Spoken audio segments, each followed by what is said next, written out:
Hey everyone, I'm Mono Scaling. I'm here to guide you today.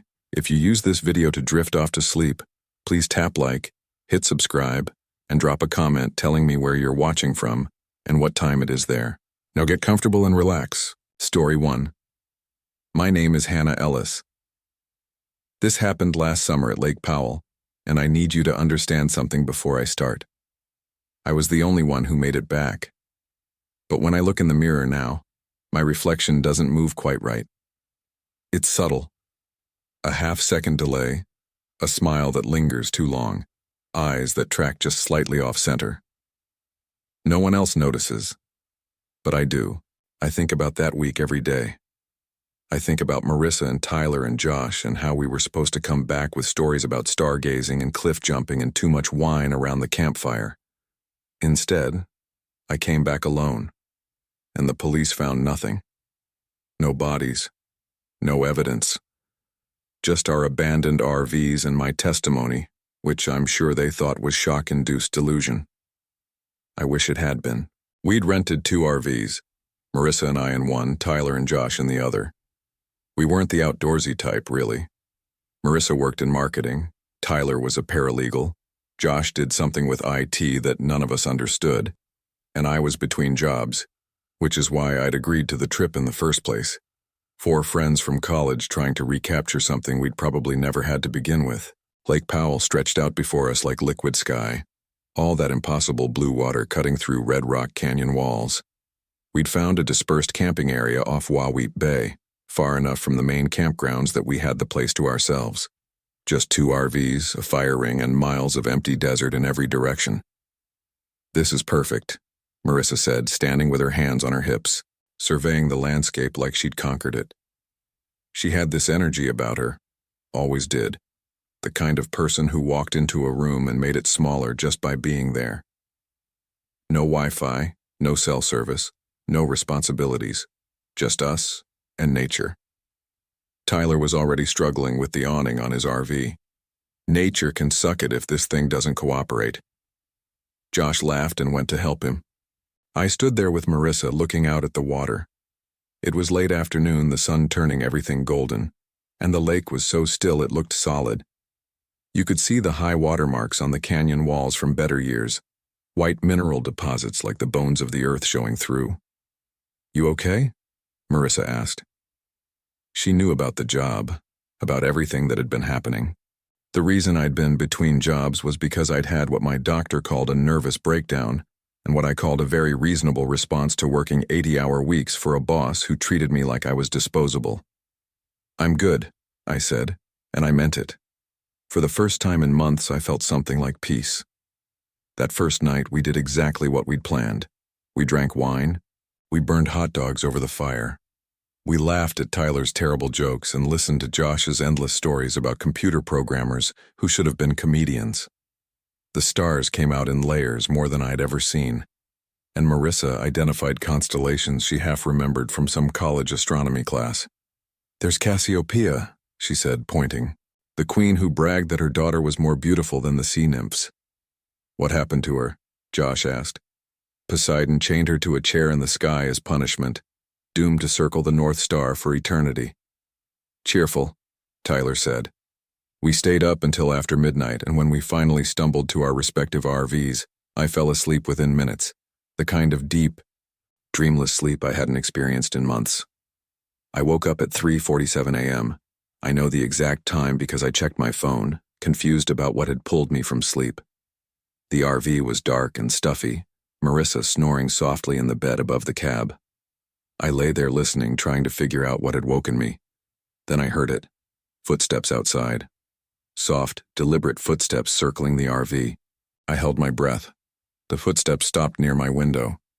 I couldn't see anything through the curtains, just darkness and the faint shape of rocks outside. My heart hammered. We were in the middle of nowhere. There shouldn't be anyone else out here. The footsteps resumed, completing their circuit around the RV and then faded away. I waited for maybe 10 minutes, but they didn't come back. Eventually, I convinced myself it had been an animal. A coyote maybe, or a deer, but I didn't sleep well the rest of that night. The next morning, I didn't mention it. Tyler made coffee on their propane stove, and we sat in lawn chairs watching the sun turn the canyon walls orange and pink. Everything felt normal in daylight. Safe. "We should take the kayaks out," Josh suggested. We'd rented 2 kayaks in Page and strapped them to Tyler's RV. "Check out some of the side canyons." "I'm in," Marissa said immediately. She was already in her swimsuit, her dark hair pulled back in a ponytail. "Hannah?" I hesitated. I've never been comfortable in water. It's not quite a phobia, but it's close. Something about not being able to see what's beneath you, about how easily you could slip under and disappear. But I was trying to be normal, trying to enjoy things again. "Sure," I said. "Why not?" We loaded the kayaks that afternoon, during the hottest part of the day. The water was colder than expected when I first put my feet in, cold enough to make me gasp. Josh and Tyler took one kayak, Marissa and I took the other. We paddled out from our little beach, following the shoreline toward a narrow canyon opening about a quarter-mile away. The water was impossibly clear. You could see 30 feet down in places, see the drowned trees and boulders, and the way the light broke into shafts that faded into blue-black nothing. I tried not to look. I focused on Marissa's back, on the rhythm of the paddles, on the way the canyon walls rose up around us as we entered the side channel. "This is amazing," Marissa called back. The echo was strange, bouncing off rock walls in a way that made it sound like her voice was coming from multiple directions. The canyon narrowed. We had to paddle single file, Tyler and Josh ahead of us. The walls rose maybe 200 feet on either side, and the shadows were cold. The water here was darker, almost black, and perfectly still. "How deep do you think it is?" Josh's voice echoed back to us. "Don't know," Tyler said. "Don't want to know." We paddled for maybe 20 minutes, the canyon twisting and turning. Just when I was starting to feel claustrophobic, wanting to turn back, we emerged into a wider area, almost a small circular pool surrounded by high rock walls. The sun hit it from above, and the water here was the most vivid turquoise I'd ever seen. "Holy shit," Marissa said. "This is incredible." We floated there for a while, spinning slowly in the current, and that's when I noticed something. On the far wall of the canyon, maybe 15 feet above the waterline, there were markings. Not natural erosion, deliberate marks. Symbols or letters, I couldn't tell from this distance, but they looked old. Really old. "What is that?" I pointed. Tyler paddled closer. "Looks like petroglyphs, maybe, or someone's idea of a joke." "They're too high up," Josh said. "The water levels dropped a lot over the years, but those marks are way above where it would have been even at full pool." We stared at them for a while. There was something unsettling about them, though I couldn't say why. They were just marks on rock, but they gave me the same feeling I'd had when I heard the footsteps last night, a prickling sense that something was wrong. "We should head back," I said. "It's getting late." No one argued. We turned our kayaks and started paddling back the way we'd come. But something was different. The canyon felt darker, though the sun hadn't moved much, and the echo was wrong. When someone spoke, the sound seemed to hang in the air too long, distorting into something that wasn't quite words anymore. Marissa was quiet on the paddle back. When I asked if she was okay, she said she had a headache. We made it back to camp as the sun was setting, and she went straight to the RV and lay down. I helped the guys pull the kayaks up onto the beach. "You notice anything weird in that canyon?" I asked Tyler. He shrugged. "Just some old marks. Probably nothing." But that night, Marissa didn't come to dinner. When I checked on her, she was lying in the dark, staring at the ceiling. "The headache's bad," she said. Her voice sounded flat. "I just need to sleep." I brought her water and ibuprofen. She took them without really looking at me. I asked if she wanted me to stay, but she said no, she just needed quiet. I rejoined the guys at the fire. We talked, but the conversation felt forced. Josh kept glancing toward the lake, and Tyler was drinking more than usual. Around 10, we called it a night. I lay in my bunk listening to Marissa breathe in the darkness above me. Her breathing was regular but somehow wrong. Too deep, too slow. Like she was trying to breathe rather than doing it naturally. "Marissa?" I whispered. She didn't answer. I must have fallen asleep eventually because I woke up again in the middle of the night. 3:47 a.m., just like before. But this time, I knew immediately what had woken me. Marissa's bunk was empty. I grabbed my phone and turned on its flashlight. Her sleeping bag was thrown aside, but she wasn't in the RV. I pulled on shoes and stepped outside. The moon was nearly full, casting everything in silver light. I could see Tyler's RV, dark and silent. I could see the lake, perfectly still, reflecting the stars. But I couldn't see Marissa. "Marissa?" I called softly, not wanting to wake the guys. Movement caught my eye. Down by the water, a figure stood at the edge, perfectly still. Relief flooded through me. She'd probably just needed air, maybe went for a walk to clear her head. I walked down toward her. The sand and rocks were cold under my feet. As I got closer, I called her name again. But she didn't turn around. She just stood there facing the water. "Hey," I said, close enough now to touch her shoulder. "You okay?" "You scared me." She turned then, and in the moonlight, I could see her face clearly. She was smiling. Not a normal smile, something wide and fixed. Like someone had told her to smile and she was doing her best interpretation without quite understanding what a smile was supposed to be. "I'm okay," she said, but her voice was wrong too. Slightly too high, slightly too steady. "The water is so beautiful. It's the middle of the night. Come back to bed." "I was swimming," she said.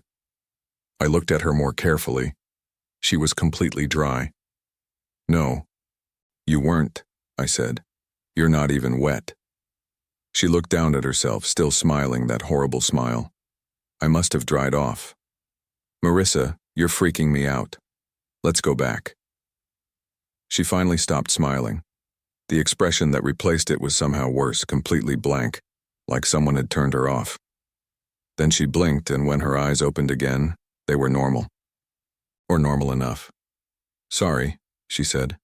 "I think I was sleepwalking. I used to do that as a kid." I'd known Marissa for 8 years.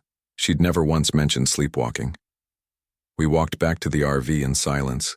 She climbed into her bunk, and I lay awake in mine until the sun came up, listening to that too slow, too deep breathing.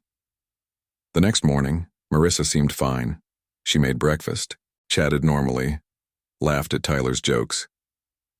I almost convinced myself I'd imagined how strange she'd been. Almost. But there were little things. The way she held her fork, like she wasn't quite sure what to do with it. The way she stared at Tyler when he wasn't looking, her head tilted slightly, studying him. The way she kept touching her face, running her fingers over her features like she was checking to make sure they were all still there. "You feeling better?" Josh asked her. "Much better," she said, and smiled that too wide smile. I pulled Tyler aside when I got a chance. "Has Marissa seemed weird to you?" He shrugged. "She's fine. Why?" "Last night she was down by the lake and she said she'd been swimming, but she was completely dry." "Maybe she just walked down to look at the water. You're being paranoid." Maybe I was. Maybe the isolation and lack of sleep were getting to me. We'd been planning this trip for months, and I'd been looking forward to it as a break from everything. I didn't want to ruin it by being anxious. That afternoon, we decided to hike to one of the overlooks. It was about a mile up a steep trail, but the view was supposed to be incredible. Marissa was enthusiastic about it, maybe too enthusiastic. She kept touching things as we walked, running her hands over rocks, pressing her palms to tree bark, dragging her fingers through the sand. "It's all so interesting," she said. "The texture of everything." Tyler and Josh didn't seem to notice anything unusual. They were ahead of us, debating something about sports. But I watched Marissa, and the more I watched, the more wrong everything seemed. We reached the overlook around 4. The view was incredible. Miles of lake and canyon stretching out in every direction, the water so blue it hurt to look at. We took photos, drank water, sat on the rocks and caught our breath. Marissa stood at the very edge of the cliff looking down. It was maybe a 100-foot drop to the water below. Come away from there, I said. She didn't move. It's beautiful. Marissa. She turned to look at me and her eyes were different. The color was right, that same brown I'd known for years, but something behind them was wrong. Like she was looking at me from very far away, or through someone else's eyes.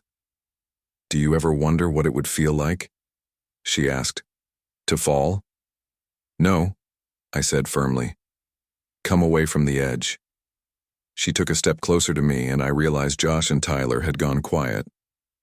They were staring at her too, finally seeing what I'd been seeing. Marissa? Josh said carefully. You good? She blinked, and whatever had been in her eyes receded. I'm fine. Just thinking about the view. We hiked back in silence. Marissa walked ahead of us, and I hung back with Tyler. Okay, he said quietly. That was weird. Thank you.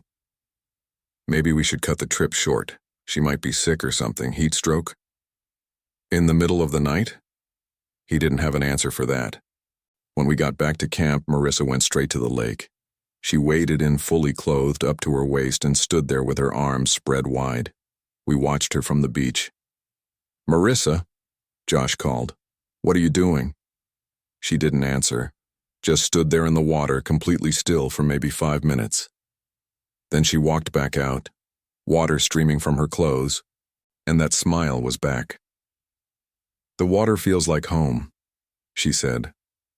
That's when Tyler decided. We're leaving tomorrow, first thing. Marissa's smile didn't waver. If you want. I didn't sleep that night. I kept my phone's flashlight on and watched Marissa's bunk. Around midnight, she climbed down. In the dim light, I could see her face. She wasn't looking at me. She was looking at her hands, turning them over and over, studying them like she'd never seen hands before. Marissa, I whispered. She looked at me, and there was nothing behind her eyes.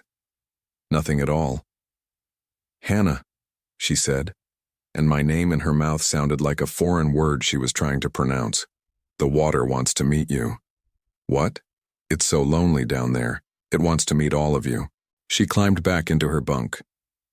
I lay there shaking until morning. I told Tyler and Josh at dawn before Marissa woke up.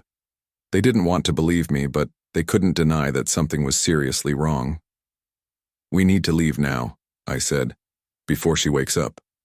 We can't just abandon her, Josh said. She's not her anymore. Don't you see that? Something happened to her in that canyon. Tyler ran his hands through his hair. Okay, let's think about this rationally. She's sick. We get her in the RV, we drive her to the hospital in Page. And tell them what? That she went swimming and came back wrong? We tell them she's having a psychotic break or something. They have medications for that. We heard movement from my RV. Marissa climbed out, wearing the same clothes she'd worn into the water yesterday, now dried stiff with lake water and minerals.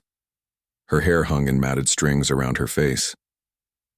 Good morning, she said brightly. Too brightly. Are we leaving? Yeah, Tyler said. We thought we'd head out early, maybe grab breakfast in Page. Okay, she said. But first I want to show you something. We really should, Josh started. It'll just take a minute, down by the water. Something in her voice made it impossible to refuse. We followed her down to the beach, and I was screaming at myself inside, telling myself to run, to grab keys and run, but my feet kept moving forward.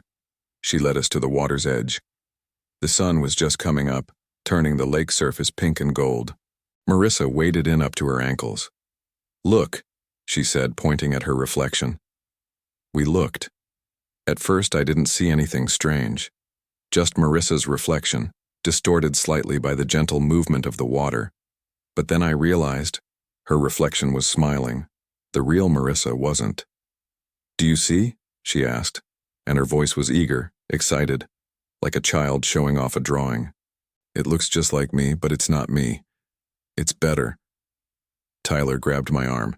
We need to go, now. Marissa's head snapped toward him with that same jerky, mechanical movement. Don't you want to meet them? They're so lonely. They've been down there for so long, waiting. Them? Josh asked. The ones who used to live here, before the water came, they didn't leave. They just went down deep and waited. She took a step deeper into the water. "Marissa, stop," I said. "This isn't right," she said, looking down at herself. "This body, it doesn't fit right. Nothing fits right anymore. But down there, I can be what I'm supposed to be." She started walking deeper, the water rising to her knees, her thighs, her waist. Tyler ran in after her, grabbed her arm. "Marissa, stop, you're not making sense." She turned to look at him, and her face wasn't hers anymore. The features were right, same nose, same mouth, but they were arranged wrong somehow, like someone was wearing a Marissa mask without understanding how the pieces were supposed to work together. "Let go," she said, and her voice came from somewhere deep, somewhere that echoed. Tyler stumbled backward, falling in the shallow water. Marissa kept walking. The water reached her chest, her shoulders, her chin. Josh was calling 911, but of course there was no signal. "Marissa!" I screamed. She paused, the water up to her nose now, and looked back at us. With one hand, she reached up and touched her face. Then, with a quick, violent motion, she dug her fingernails into her cheek and pulled. The skin came away in strips. I heard Josh vomit behind me. Tyler was screaming. But I couldn't look away. Underneath the skin, there was nothing. No blood, no muscle. Just dark water, moving and swirling where her face should have been. She was hollow. She had been hollow since she came back from that canyon. The thing wearing Marissa's skin smiled at us with a mouth that was just a hole filled with lake water, and then it sank beneath the surface without a sound. We ran. God help us. We ran back to the RVs, and Tyler got the keys, and we started the engines, and we didn't look back. But as we pulled away, I looked in the side mirror and saw her, Marissa, or what used to be Marissa, standing on the beach, dripping wet, waving at us with that same enthusiastic wave she'd used when we first arrived. She was smiling. We drove straight to the ranger station. We told them our friend had drowned, that she'd walked into the water and disappeared. They found our campsite. They searched the lake. They brought in divers. They never found a body. The police questioned us separately. They were suspicious at first. 3 friends, 1 missing, conflicting stories about mental health issues. But eventually, they had to admit there was no evidence of foul play. People drown in Lake Powell every year. It's a tragedy, but it happens. They let us go home after 3 days. Tyler and Josh and I, we don't talk anymore. We tried at first, but what was there to say? Every time we looked at each other, we saw her face peeling away, saw that dark water underneath. Josh moved to Seattle. Tyler got married quickly, like he was trying to anchor himself to normal life. I moved back in with my parents for a few months, then got a studio apartment in a landlocked state as far from lakes as I could manage. But the thing is, I don't think I made it back, not all of me. It started a few weeks after we got home. I'd look in the mirror and my reflection would be slightly off, the angle wrong, the timing delayed. I told myself it was PTSD, that my brain was playing tricks. But then my mother pointed it out. "Are you feeling okay?" she asked one morning. "You look pale, and your eyes." "What about my eyes?" She studied my face. "Nothing, never mind." But I knew. I went to the bathroom and looked closely at my reflection. My eyes were the same green they'd always been, but something behind them was dark. Something was looking out from very far away. I didn't go in the water. I never went past my waist, and I definitely didn't swim in that canyon. But I waded in when we first arrived to test the temperature. I put my feet in. That was enough. The thing in the lake, whatever it is, it got inside me. Not all the way, not like Marissa, but enough. I can feel it sometimes, moving around inside my bones, tasting everything through my senses. It's curious about the world up here, about solid ground and air and sunlight. It's patient. I've tried to drown it. Not literally, I'm too afraid of water now. But with medication, with therapy, with every kind of treatment I can think of, nothing works. It's part of me now, woven into my cells, waiting. I dream about the lake every night. In my dreams, I walk down to the water's edge and I see them, dozens of them, hundreds maybe, standing just beneath the surface, looking up at the sky they haven't seen in decades. They're wearing faces that don't belong to them, bodies that don't fit quite right, and they're waiting for the water level to drop further, for the drought to continue, for the lake to recede enough that they can walk back up onto dry land. They're patient too.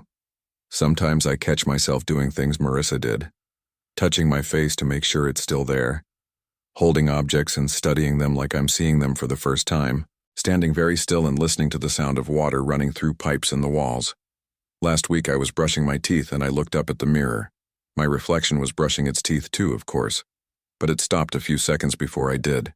It lowered the toothbrush and smiled at me, water dripping from its mouth. Then it winked. I dropped the toothbrush and stumbled backward. When I looked again, everything was normal. My reflection matched my movements perfectly. But I knew what I'd seen. It's getting stronger. I thought about going back to Lake Powell. Maybe if I went back, if I found that canyon and those symbols, I could understand what happened. Maybe I could fix it somehow, but I know that's not true. The only thing waiting for me there is the rest of whatever got into Marissa that day. It wants me to come back. It wants to finish what it started. So I stay here, in my landlocked state, in my third-floor apartment where I can't hear running water. I avoid mirrors when I can. I try to live my life. But every night at 3:47 a.m. I wake up, and I feel it inside me stretching, yawning, testing the limits of my skin. One day, maybe tomorrow, maybe years from now, it'll be strong enough to push through. One day I'll look in the mirror and see that dark water moving beneath my face, and I'll know it's time to go back. They're so lonely down there. They've been waiting so long, and I think I'm starting to understand why. The worst part? Sometimes when I'm alone, I catch myself smiling. Not because I'm happy, I haven't been happy since that trip, but because the thing inside me is happy. It's learning how to use my face properly. It's getting better at being me. Yesterday, my neighbor knocked on my door to ask if I was okay. She said she'd heard me talking in the middle of the night. Who was I talking to? I asked.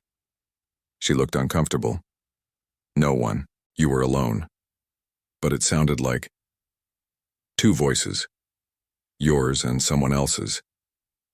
But they were both coming from inside your apartment. I thanked her and closed the door. I stood there for a long time, thinking about what she'd said. Then I went to the bathroom and looked in the mirror. My reflection looked back at me. We stared at each other for a full minute. What do you want? I asked. My reflection's mouth moved, but not quite in sync with mine. Home, it said. And the voice was mine, but also not mine, echoing slightly like it was coming from the bottom of something deep. We want to go home. I turned away. I've been turning away a lot lately, but I can feel it in there, behind my eyes, looking out at the world through my face. Patient, waiting. Marissa came back from the lake wrong. She came back hollow, filled with something dark and patient. I think I'm coming back too, slowly, in pieces. Every day, a little less of me and a little more of it. I still see Tyler and Josh sometimes, in my nightmares. We're all standing at the edge of Lake Powell and we're all smiling that same wrong smile, and dark water is dripping from our mouths. And behind us, the lake stretches out forever and things are rising from the depths, wearing faces they found at the bottom. They've been waiting so long. They're so lonely. And soon, maybe tomorrow, maybe next week, maybe next year, they won't have to wait anymore. I'm writing this down because I need someone to know. When I disappear, when my body is found standing at the edge of some body of water with that wrong smile on my face, I need someone to understand what happened. Don't go to Lake Powell. Don't swim in the side canyons. Don't look at the petroglyphs on the walls above the waterline, and don't, under any circumstances, put even 1 foot in that water, because it only needs the smallest taste of you to get in, and once it's in, it never leaves. My reflection is smiling at me right now. I can see it in the darkened window even though I'm not looking directly at it. It's smiling, and its mouth is full of dark water, and it looks so much like me that even I can barely tell the difference anymore. Sometimes I wonder if I'm still Hannah, or if I'm already the thing that's learning to be Hannah. The line gets blurrier every day. Last night I woke up at 3:47 a.m. and found myself standing in the shower fully clothed, with the water running over my head. I don't remember getting up. I don't remember turning on the water. But I was smiling, and the water felt like home. They're so lonely down there. And I think soon, I'm going to go back and join them. Story 2. The Dead Tree. My name is Brian Foster. I'm writing this down because I need someone to understand what happened in Ocala National Forest last November. I need someone to believe me, even though I'm not sure I believe it myself anymore. Marcus called me in late October. We'd been best friends since middle school, but after college we drifted apart. Different cities, different lives. He was living in Tampa with his girlfriend Jen, working some corporate job he hated. When he suggested a camping trip just like old times, I said yes immediately. My life in Atlanta wasn't much better than his. Divorced 6 months, living in a studio apartment, working remotely for a company I couldn't care less about. I needed to get away. The plan was simple. Marcus had bought an old RV, a 1987 Winnebago Chieftain that he'd gotten for cheap off Craigslist. He wanted to test it out before attempting any longer trips. Ocala National Forest was only a couple hours from Tampa, had plenty of RV sites, and Marcus remembered camping there as a kid. He said it would be perfect. I drove down from Atlanta on a Thursday. The weather was still warm for November, which in Florida means humid and uncomfortable. I met them at a gas station off Highway 40, and when I saw the RV, I almost laughed. The thing was massive and dated, with faded brown stripes along the side and a cracked windshield. But Marcus looked proud of it, grinning like he'd just bought a yacht. "Runs great," he said, slapping the side. "Plenty of room for all of us." Jen gave me a hug. I'd only met her twice before, once at Marcus's birthday party and once at a barbecue. She was nice enough, quieter than Marcus, with dark hair and the kind of tired eyes that suggested she worked too hard. She taught 5th grade and spent her free time grading papers. "Thanks for coming," she said. Marcus has been talking about this trip for weeks. We followed the RV in my car to the campground. Marcus had made a reservation at Juniper Springs Recreation Area, one of the more developed sites in the forest.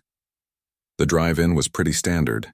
Dense pine forest on both sides, the occasional glimpse of a lake or swamp through the trees. The sun was already getting low by the time we arrived. The campground was nearly empty. November wasn't peak season, and most of the sites were vacant. We pulled into Spot 17, a large clearing surrounded by palmetto scrub and longleaf pines. There was a picnic table, a fire ring, and electrical hookup for the RV. No cell service, which Marcus said was part of the appeal. "Complete disconnect," he said, setting up the RV's stabilizer jacks. No work emails, no social media, just us and nature. I helped him connect the power while Jen started unpacking inside. The RV's interior smelled like mildew and old upholstery, but it was functional. Small kitchenette, fold-out dining table, a cramped bathroom, and a bed in the back. There was a convertible couch where I'd be sleeping. We spent the first evening like normal people, grilled burgers on a portable grill Marcus brought, drank beer, caught up on the years we'd missed. Marcus talked about maybe quitting his job, maybe moving somewhere cheaper. Jen talked about a student who'd been struggling with reading. I didn't talk much about the divorce. Some things were still too fresh. Around 10, we heard an RV pull into the site across from ours. It was dark by then, and the headlights swept across our camp before cutting out. We couldn't see much, just the outline of another vehicle, newer than ours, and the silhouette of someone moving around inside. They didn't come over to introduce themselves. "Guess we're not totally alone," Jen said. We stayed up until midnight, letting the fire burn down to coals. The forest was loud at night. Insects, frogs, the occasional rustling in the underbrush. But it was the kind of noise you expect when camping. Nothing unusual. I slept poorly that first night. The convertible couch was lumpy, and the RV creaked with every small shift. Around 3 in the morning, I woke up needing to piss.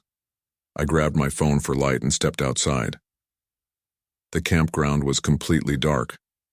The RV across from us was silent. No lights on. I walked a short distance from the RV, far enough to not wake anyone, and relieved myself against a tree. When I turned back, I noticed something I hadn't seen earlier. There was a trail leading into the woods from the edge of our campsite. Not an official trail, no markers or signs, just a narrow path through the palmetto. It disappeared into the darkness about 20 feet in. I could see what looked like a clearing beyond, barely visible in the moonlight. I went back inside and slept until Marcus woke me up around 8. The next day was Friday.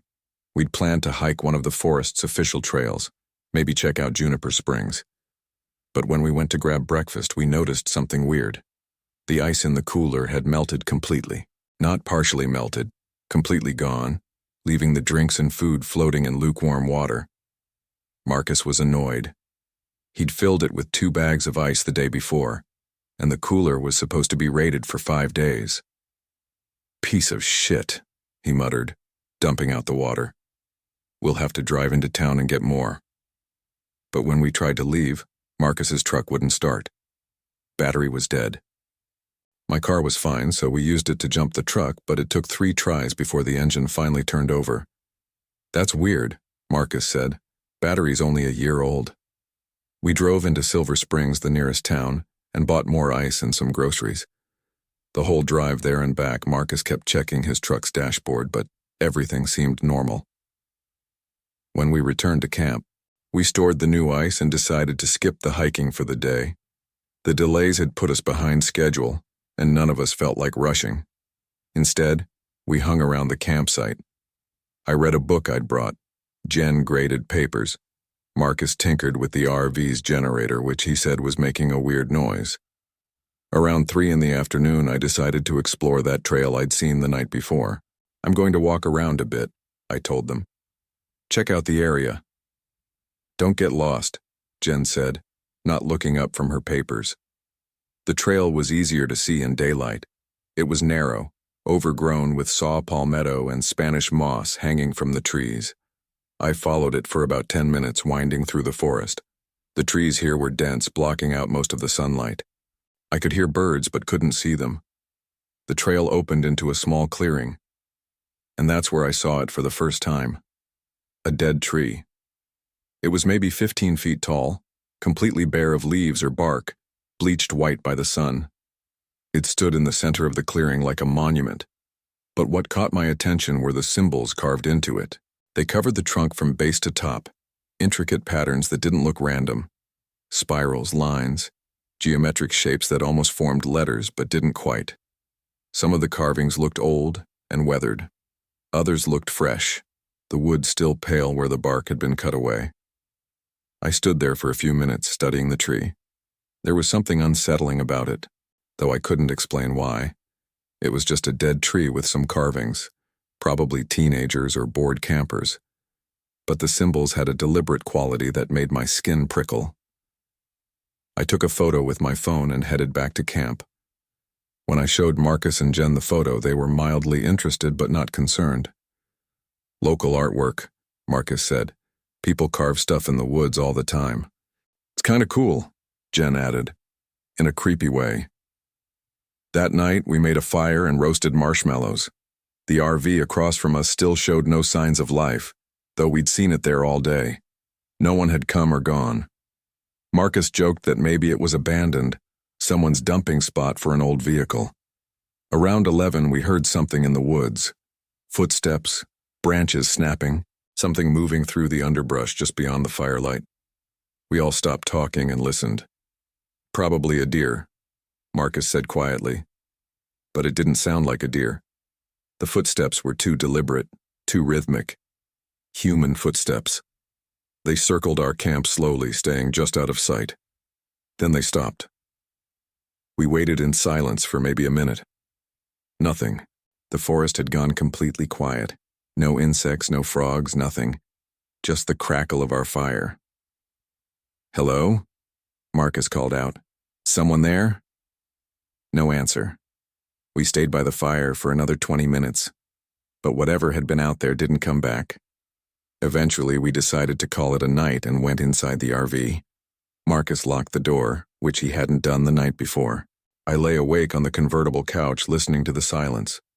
Around 2 in the morning, I heard the footsteps again. They walked right past the RV, slowly and deliberately. I could hear them clearly, the crunch of pine needles, the scrape of something brushing against the RV's exterior. Then they stopped at the door. I held my breath waiting for a knock or the handle to turn, but nothing happened. After a minute, the footsteps moved away, fading into the distance. In the morning, Marcus mentioned that he'd heard something too. Jen hadn't woken up. We checked outside but didn't find any footprints or signs of disturbance. The ground was too dry and hard-packed to leave clear tracks. "Probably just an animal," Marcus said, though he didn't sound convinced. We decided to hike that day, partly to get away from the campsite. Marcus had a map of the forest trails, and we chose a loop that was supposed to take about 3 hours. It started from the main road, about 2 miles from our campsite. We drove there in my car and parked at the trailhead. The day was overcast, threatening rain but never quite delivering. The trail was well marked with blue blazes painted on trees every 50 yards or so. For the first hour, everything was normal. The trail wound through mixed forest, pine, oak, palmetto. We talked about work, life, the usual stuff. Jen found the hike harder than expected and stopped frequently to catch her breath. She wasn't in great shape, and the humidity wasn't helping. Around the 90-minute mark, we came to a fork in the trail. According to the map, we should turn right to continue the loop. But Marcus stopped and frowned. "This doesn't look right," he said, studying the map. "There should only be one fork, but I see 2 paths here." He was right.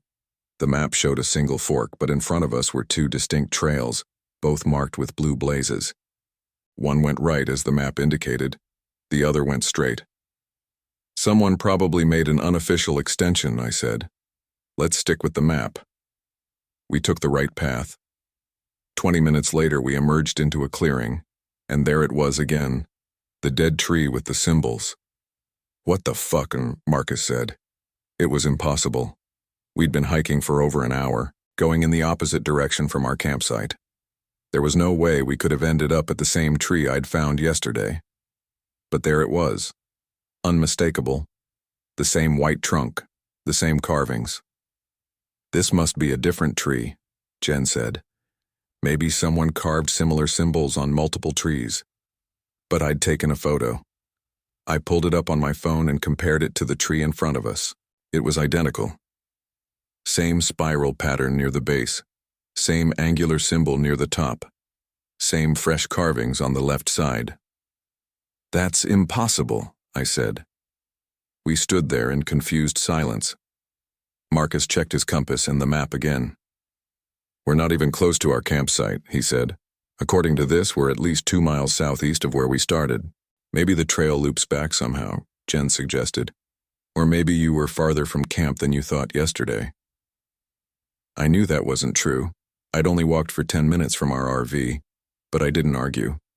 We decided to continue hiking, following the trail away from the tree. The path was still marked with blue blazes, so we assumed we were on the right track. Half an hour later, we came to another clearing. The dead tree was there again. This time, no one had an explanation. We'd been walking in a straight line, following the blazes. There was no way we'd doubled back or gotten turned around. But there it was, the exact same tree in the exact same clearing. Marcus pulled out his phone and tried to use GPS, but there was no signal. The map app just showed our location as a blank spot. My phone was the same, no signal, no GPS fix. "We need to head back to the car," Jen said. Her voice was tight, controlled. "Let's just retrace our steps." We turned around and walked back the way we'd come. We'd marked the path in our minds, past the pond, through the section with the massive oak, over the small wooden bridge. But after 45 minutes of walking, we hadn't reached any of those landmarks. Instead, we came to a clearing. The tree was there. "This is bullshit," Marcus said. He walked up to the tree and kicked it hard. This is some kind of bullshit. We tried again. This time Marcus insisted we mark our path. He broke branches, kicked over small bushes, anything to leave a trail. We walked for an hour, making sure we didn't deviate from the blue blazes. The clearing appeared ahead of us. The dead tree stood in its center. Jen sat down on the ground and put her head in her hands. Marcus kept checking the compass, shaking it like it was broken. I walked around the perimeter of the clearing, looking for any sign of other trails, other paths. There were several, all leading away in different directions. I counted 5. "Let's try a different trail," I said. "Not the one we came in on." We chose the widest path and followed it. This one had no blue blazes, but it was clear and well-worn. We walked in silence, each of us lost in our own thoughts. The sun was getting lower, and I realized we'd been out here for over 4 hours. We should have completed the loop twice by now. After 20 minutes, the clearing opened up ahead. The tree was there. Marcus screamed. Screamed, a sound of pure frustration and rage. He ran at the tree and started pounding on it with his fists. The white wood was surprisingly hard, and after a few hits, his knuckles started bleeding. "Stop," Jen said, grabbing his arm. "Stop it. You're hurting yourself." "We're going in circles," he said. "How are we going in circles?" "I don't know." We rested in the clearing for a few minutes. I walked around the tree, studying the symbols more carefully. They weren't random. The patterns repeated in places, forming what almost looked like words or sentences. One section looked like tallies. Groups of 5 lines crossed through with a diagonal. I counted them. 73. "We need to pick a direction and just keep walking," I said. "Forget the trails. Just pick a direction and walk straight." We used the compass north. We'd walk due north until we hit the main road or a recognizable landmark. The forest couldn't be that big. We pushed through the underbrush, ignoring the trails entirely. Palmetto fronds scraped our legs. Spanish moss caught in our hair. We climbed over fallen logs, waded through shallow marshes. Marcus kept the compass in front of him, constantly checking to make sure we stayed on course. After an hour of this, we were exhausted and scratched up. Jen's arms were bleeding from palmetto cuts. My shoes were soaked from the marsh. But we kept going, determined not to stop. Then Jen stopped walking. "Do you hear that?" she said. We listened. In the distance, very faint, we could hear voices. Human voices, talking and laughing. Civilization. We changed course slightly, heading toward the sound. It grew louder as we approached. Definitely people. Probably campers. We pushed through a final wall of undergrowth and stumbled into a clearing. The dead tree was there. The voices were gone. The forest was completely silent. Jen started crying. Not sobbing, just quiet tears running down her face. Marcus looked like he was about to lose it completely. I felt a cold dread settling into my stomach. "It's getting dark," I said. "We need to make a decision." "We're lost," Jen said. "We're completely lost." "We're not lost," Marcus snapped. "We know exactly where we are. We're at this fucking tree. We just can't leave." He was right. We'd been trying to leave for hours, using different methods, different directions, but we always ended up back here. It didn't make sense, but it was happening. "Let's stay here for the night," I said. "In the morning, we'll try again. Maybe once the sun's up, we'll be able to see better." "Stay here?" Jen said. "In the clearing? We don't have a choice. It's almost dark, and if we keep wandering around, we'll just get more turned around." Marcus didn't argue. We gathered some fallen branches and made a small fire. None of us had brought camping gear. We'd only planned a day hike. No tent, no sleeping bags, minimal food.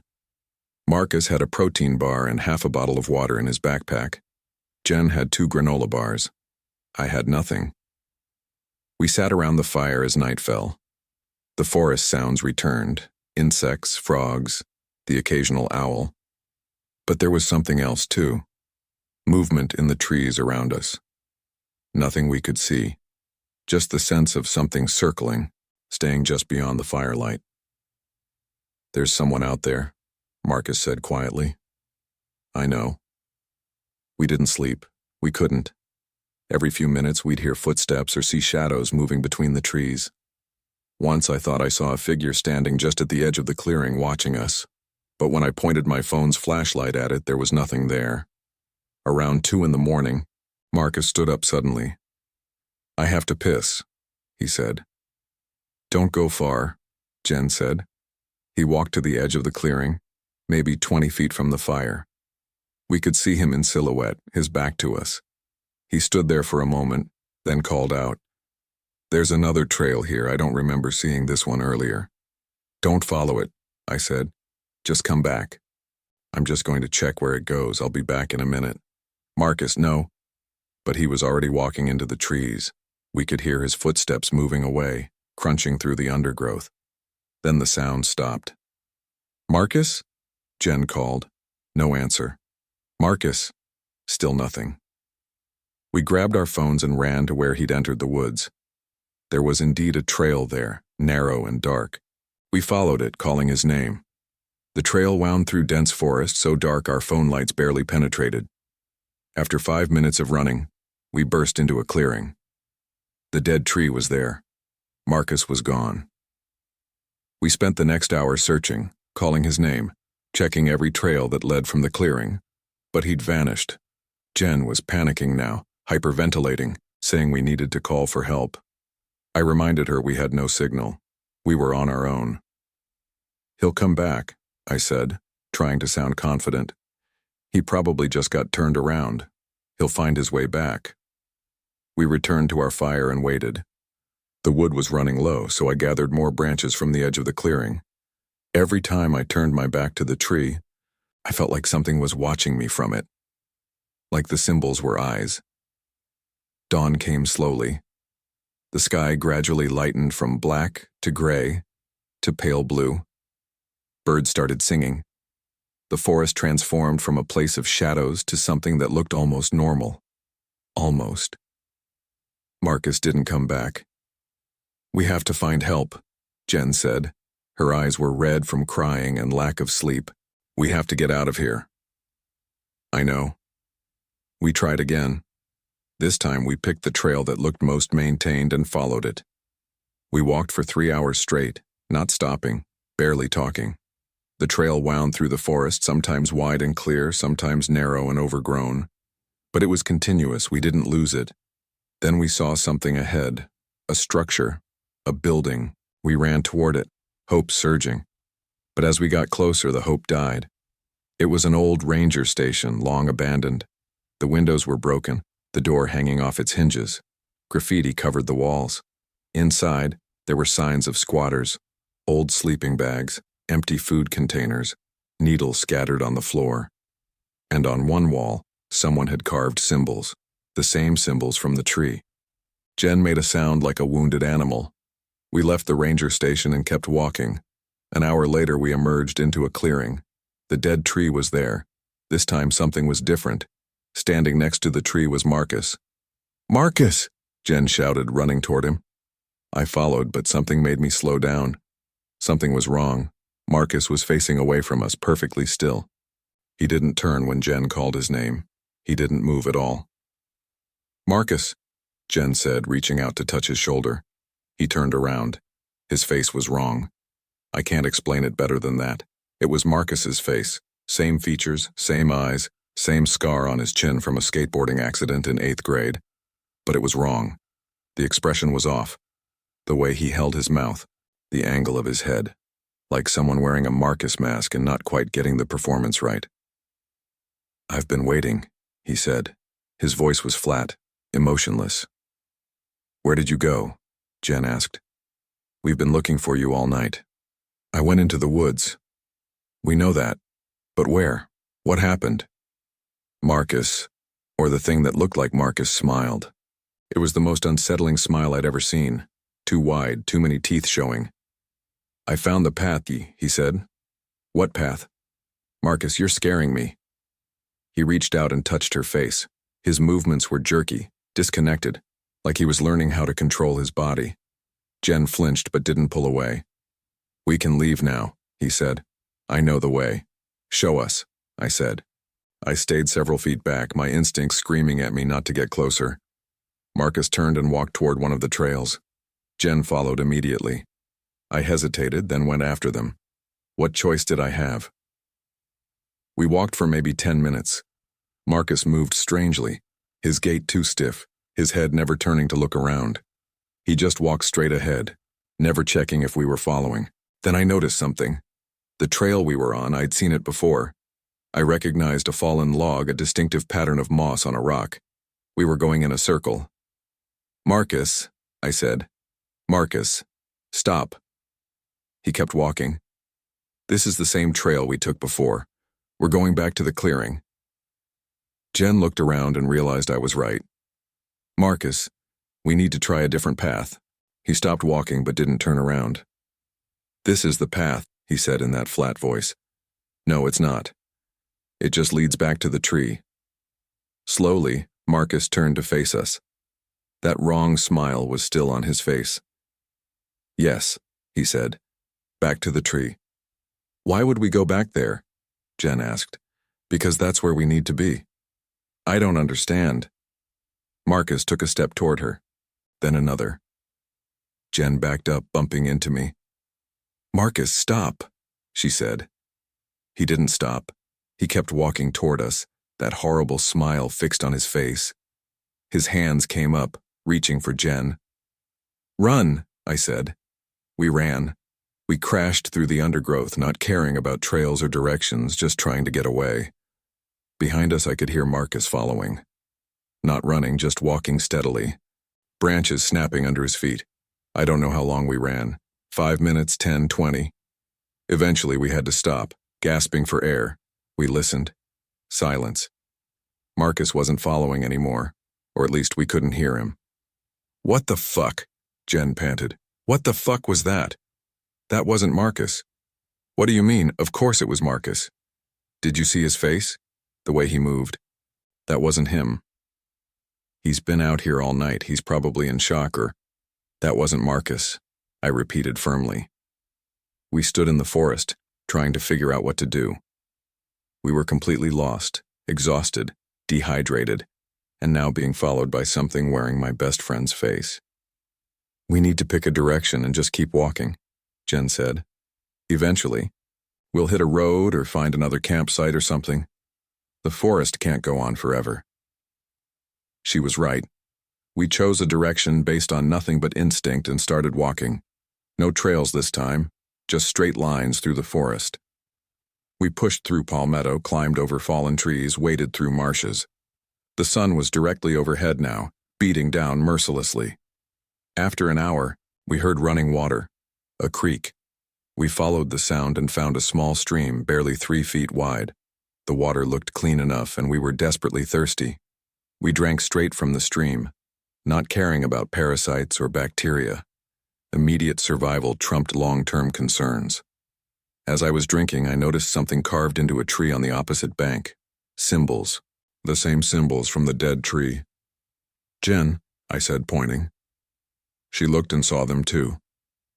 We followed the creek downstream, and every 50 feet or so, we found another tree with carvings. They were leading somewhere. "Should we follow them?" Jen asked. "I don't think we have a choice." The symbols led us through the forest for another hour. The creek wound between trees, and we followed it faithfully. Then the trees opened up and we found ourselves in a clearing. The dead tree was there. But this time, there was someone else. Someone I'd never seen before. An older man, probably in his 60s, with a long gray beard and filthy clothes. He was sitting at the base of the tree, carving new symbols into the trunk with a knife. He looked up when we entered the clearing and smiled. It was a normal smile, not like Marcus's wrong one. A tired, sad smile. "You found it," he said. "Found what?" I asked. "The tree, the center, the point where everything loops back." "Who are you?" "My name's Robert, though I've been here so long I sometimes forget." He gestured around the clearing. "Welcome to the loop." "Loop. You've noticed, haven't you? Every path leads here. Every trail, every direction you walk, it all comes back to this tree." That's impossible, Jen said. Is it? You've been trying to leave for how long now? A day? 2 days? I realized I'd lost track of time. It had been light when we started hiking yesterday, then dark, then light again. But how many times? How long had we actually been out here? How long have you been here? I asked Robert. He looked down at the carvings on the tree. I've been counting. Every day I make a mark. You can see them there. He pointed to the tallies I'd noticed earlier. 73 days, but I think I've missed some. Sometimes I forget to mark a day. That's not possible, Jen said. Someone would have found you. Search parties, rangers. They can't find what doesn't want to be found. Robert went back to carving. The forest keeps us. It brought us here for a reason. What reason? I don't know. I've been trying to figure that out for 73 days. There has to be a way out, Colin, I said. There has to be. Robert looked at me with those tired eyes. There is. But you won't like it. Tell me. He pointed at one of the trails leading from the clearing. That path. If you follow it exactly, never deviating, never looking back, you might make it out. But only one person can go at a time. And if you look back, even once, you'll be here forever. How do you know? Because 6 others have tried. I watched them go. None of them made it. They all looked back. Did you try? Jen asked. No. He smiled, that sad smile again. I'm afraid I don't have the strength anymore. And besides, who would mark the days if I left? We stood there, processing this information. A way out. Maybe. With conditions that sounded like something from a fairy tale. I'll go, I said. I'll go and send help back. Brian, no, Jen started. One of us has to try. If I make it, I'll send rangers, police, whoever I can find. I'll mark the path somehow so they can find their way back here. What if you don't make it? Then you try next. Robert watched this exchange with detached interest. You should know, he said. Your friend already tried. The one who looks like you but isn't quite right. He went down that path hours ago. Marcus? Jen said. He tried to leave? If that's his name. Dark hair, early 30s? Yes, he went down the path. He didn't look back, at least not while I could see him. We waited in the clearing for another hour, hoping Marcus would return. Robert sat at the base of the tree, continuing his carving. Every now and then he'd mutter to himself, though I couldn't make out the words. Jen and I didn't talk much. What was there to say? We were trapped in some kind of geographical impossibility. Our friend had vanished or been replaced by something else, and our only hope of escape was a story from a man who'd been alone in the woods for 73 days. As the sun started to lower, Marcus appeared at the edge of the clearing. He walked in slowly, that same wrong smile on his face. When he saw us, he waved. I found the way, he said. You went down the path? I asked. The one that leads out? Yes. Did you look back? That smile widened impossibly. No, I didn't look back. Then why are you here? This is where I belong. He sat down next to the tree opposite from Robert. Robert glanced at him once, then went back to his carving, seemingly unconcerned. Marcus, Jen said carefully, where did you go last night, when you left the fire? I went to find the truth. What truth? About the tree, about the symbols, about why we're here. He ran his fingers over the carvings. It wants us to understand. What wants us to understand? The forest, the loop, the thing that lives in the center of everything. He looked at us with those wrong eyes. We were brought here for a purpose. What purpose? To mark the days, to feed the tree, to never leave. Jen grabbed my arm. We need to try the path, now. Robert looked up. Together? Yes. He shook his head. It won't work. Only one at a time. Those are the rules. Fuck the rules, Jen said. We're leaving. She pulled me toward the trail Robert had indicated. Marcus stood up, still smiling. You can't leave, he said. None of us can leave. Watch us. We ran down the trail. It was narrower than the others, barely visible in the fading light. Behind us, I heard Marcus call out, "Don't look back. Whatever you do, don't look back." We ran harder. The trail twisted and turned, branches whipping at our faces. I kept my eyes forward, not daring to glance over my shoulder. Beside me, Jen did the same, her hand still gripping my arm. The trail seemed to go on forever. My lungs burned, my legs ached, but we kept running. We had to get out. We had to. Jen stopped suddenly, pulling me to a halt. "What?" I gasped. "Do you hear that?" I listened. Behind us, from the direction we'd come, I could hear something. Footsteps, multiple sets of footsteps and voices calling our names. "Brian, Jen, come back." It was Marcus's voice. But there was something else too. Other voices, echoing his. Different pitches, different tones, but all saying the same thing. "Come back. Come back to the tree. Don't leave us here." "Ignore them," I said. "Keep moving." We started running again. The voices followed, growing louder, more insistent. Then I heard something that made my blood freeze. "Brian, wait. It's me." Marcus's voice. But not the wrong Marcus. The real Marcus. My friend's voice, full of fear and pain. "Help me, please, I'm hurt." Jen stopped again. "That's really him. That's Marcus." "It's not. It's a trick." "What if it isn't? What if he's hurt and needs our help?" "Jen, we can't." But she'd already turned around. She looked back toward the sound of the voices. Her face went white. Her hand fell away from my arm. She stood completely still, staring at something I couldn't see. "Jen?" I said. "Jen, what's wrong?" She didn't answer.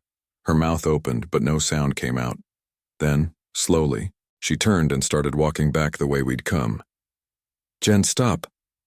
I grabbed her arm, but she pulled free with surprising strength. "I have to go back," she said in a flat voice. The same flat voice Marcus had used. "The tree is waiting." She walked back down the trail, moving with that same jerky, wrong gait Marcus had. I watched her disappear into the darkness, calling her name, but she didn't respond. I stood alone on the trail. Behind me, the voices had stopped. Everything was silent. I had a choice. I could follow Jen back to the clearing, back to the tree, back to whatever was happening there. Or I could keep going forward, following Robert's instructions, never looking back. I chose forward. I ran through the darkness, using my phone's dying battery for light. The trail continued, seemingly endless. My legs felt like they were made of lead. My throat was raw from gasping for air. But I kept going. Then suddenly, the trail opened up. I burst out of the forest onto a paved road.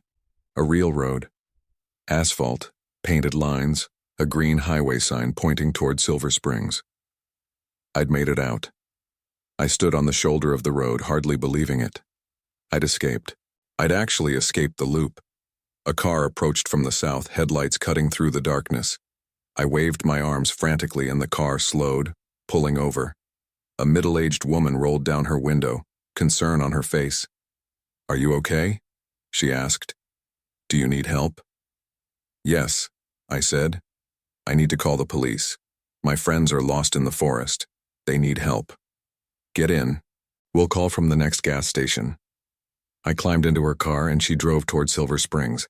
I tried to explain what had happened, but the words came out jumbled. Lost in the forest. Couldn't find our way out.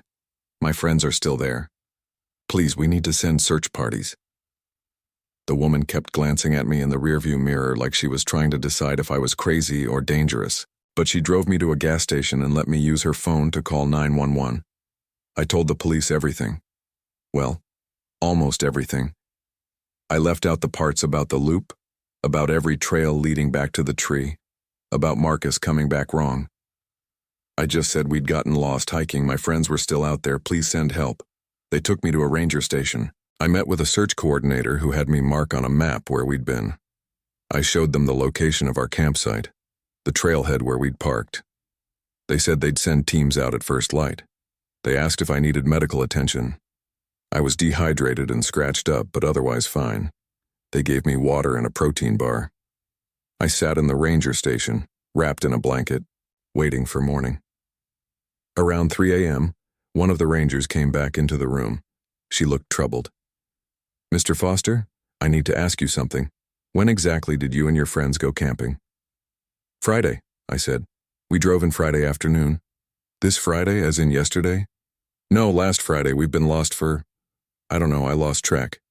Maybe 3 days." The ranger exchanged a glance with her colleague. "Mr. Foster, today is Saturday, November 12th. If you drove in yesterday afternoon, that means you've only been in the forest for about 24 hours. That's impossible. We spent at least 2 nights out there." "Are you sure?" "Because we checked the campsite you described and your RV is still there, and your friend's truck, but there's no sign of recent activity. No fire in the fire ring, no food out, nothing. It looks like you arrived and then immediately left." I couldn't process what she was saying. It felt like we'd been lost for days, maybe longer, but they were telling me it had only been 1 day. No, that couldn't be right.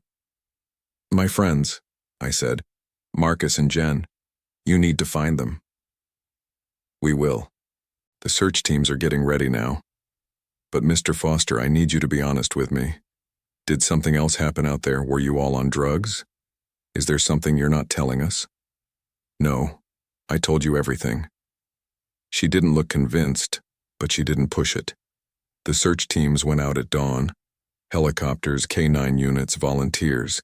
They searched for 3 days. They found our campsite, exactly as the ranger had described. No signs of recent use. They found the trailhead where we'd parked, and my car was still there, covered in a thin layer of pine needles. But they didn't find Marcus or Jen. They didn't find the dead tree with the symbols. They didn't find Robert or the abandoned ranger station. They searched over 100 square miles and found nothing. On the 4th day, they called off the search. They told me that the forest was vast, that people sometimes never got found. They said they'd keep looking, but I could tell they'd given up hope. I went back to Atlanta. I filed a missing persons report. I called Marcus's family, Jen's family. I told them I was sorry. So sorry. They were angry with me, which I understood. I was the one who made it out. I should have brought them back. I couldn't go back to work. I couldn't sleep without seeing that tree, those symbols, Marcus's wrong smile. I kept checking my phone, hoping for a call that they'd been found. But the call never came. 2 months later, I got an email. No sender name, just a string of random numbers. The subject line was blank. The message contained a single attachment, a photo. I opened it. It was the dead tree, but there were more tallies carved into the trunk now. I counted them carefully. 96, 23 more than Robert had marked. And standing at the base of the tree were 3 figures. I zoomed in, my hands shaking. Robert, Marcus, Jen. They were all smiling, that same wrong smile. In the background, barely visible, was a 4th figure, walking toward the tree down one of the trails. I couldn't make out their face, but something about their posture, their gait, looked familiar. I zoomed in more, trying to see who it was. Then I realized they were wearing my jacket. The blue windbreaker I'd been wearing that day in the forest, the one I'd left in my car when I made it out. I closed the laptop quickly, my heart pounding. I sat in my apartment trying to convince myself it was fake, some kind of sick prank. But I knew it wasn't. That night I had a dream. I was back in the forest, walking down a trail. I could see the clearing ahead, the dead tree waiting for me. And I knew, with absolute certainty, that I was going to walk into that clearing. I was going to go back to the tree. Because I'd broken the rule. At some point during my escape, I'd looked back. Maybe just for a second, maybe without even realizing it. But I'd looked back, and now the forest was waiting for me to return. I woke up in my bedroom, but something felt wrong. I looked around. Everything seemed normal, my desk, my closet, my door, but the angles were slightly off. The shadows fell wrong. My reflection in the mirror didn't quite match my movements. I went to the window and looked out at the Atlanta skyline. But past the buildings, past the highways, I could see trees.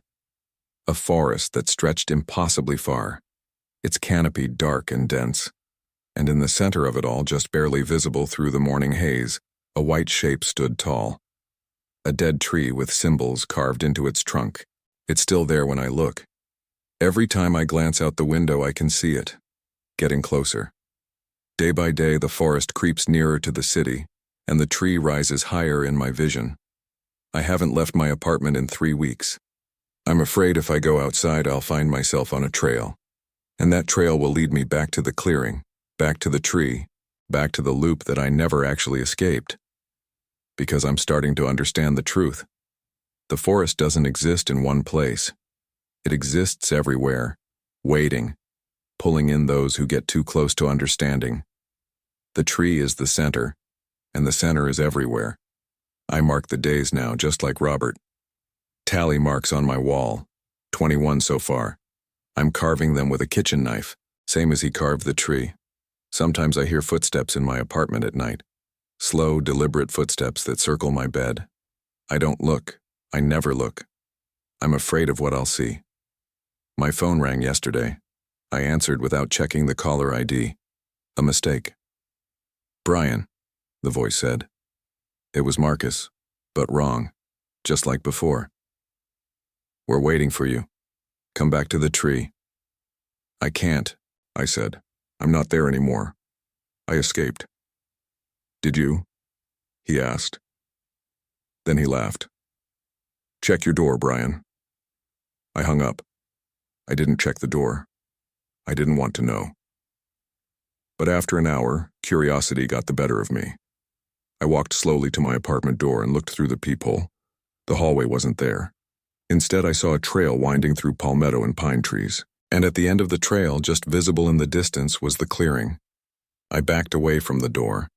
I've been sitting on my couch ever since, writing this down. I don't know why I'm writing it. Maybe someone will find it. Maybe it will help them understand. Or maybe I'm writing it for myself, to have some record that I existed, that I tried to escape, that I was real, because I'm starting to forget things. My address, my phone number, the names of people I used to know. Every day I remember less of my old life and more of the forest, more of the tree and its symbols, more of the loop.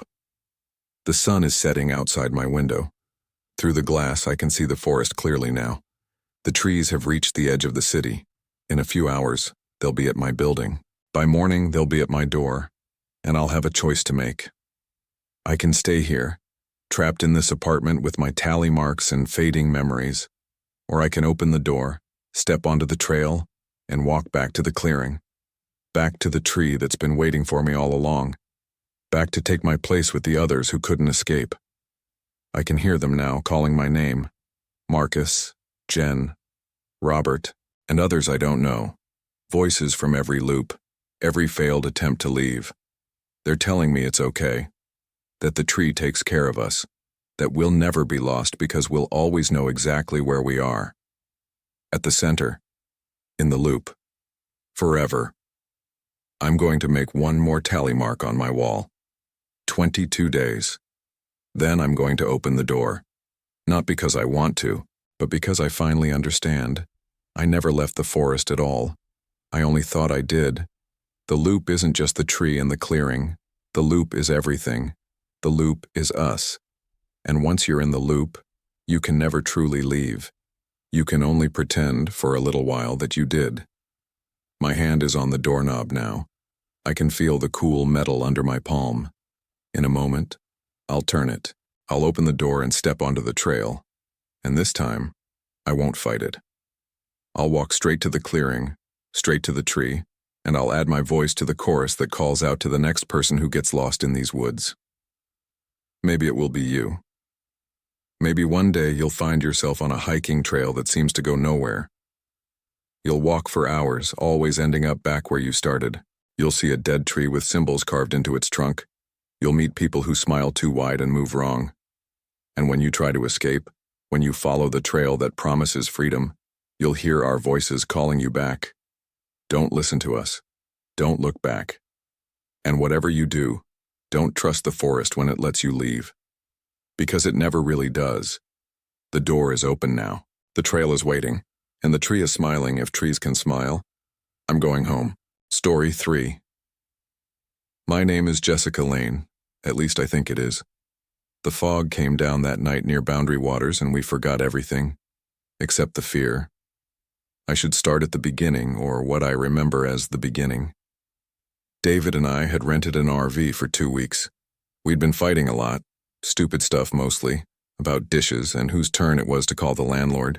But underneath that was something heavier neither of us wanted to name. The trip was supposed to fix things. Get away from the city, spend time together, remember why we'd moved in together in the first place.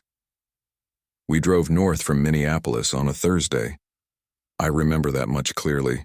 It was October, and the trees were doing that thing where half of them are still green and the other half are already bare. David drove while I looked at my phone, scrolling through work emails I was supposed to be ignoring. He'd made a playlist for the drive, lots of indie folk stuff he thought I'd like. I didn't tell him I found it boring. The RV park was called Lakeshore Pines, tucked into a clearing about 20 miles from the Boundary Waters proper. It wasn't fancy, just a gravel lot with electrical hookups and a bathhouse in the middle. When we pulled in around 6 that evening, there were maybe 8 or 9 other RVs scattered around, most of them larger and nicer than ours.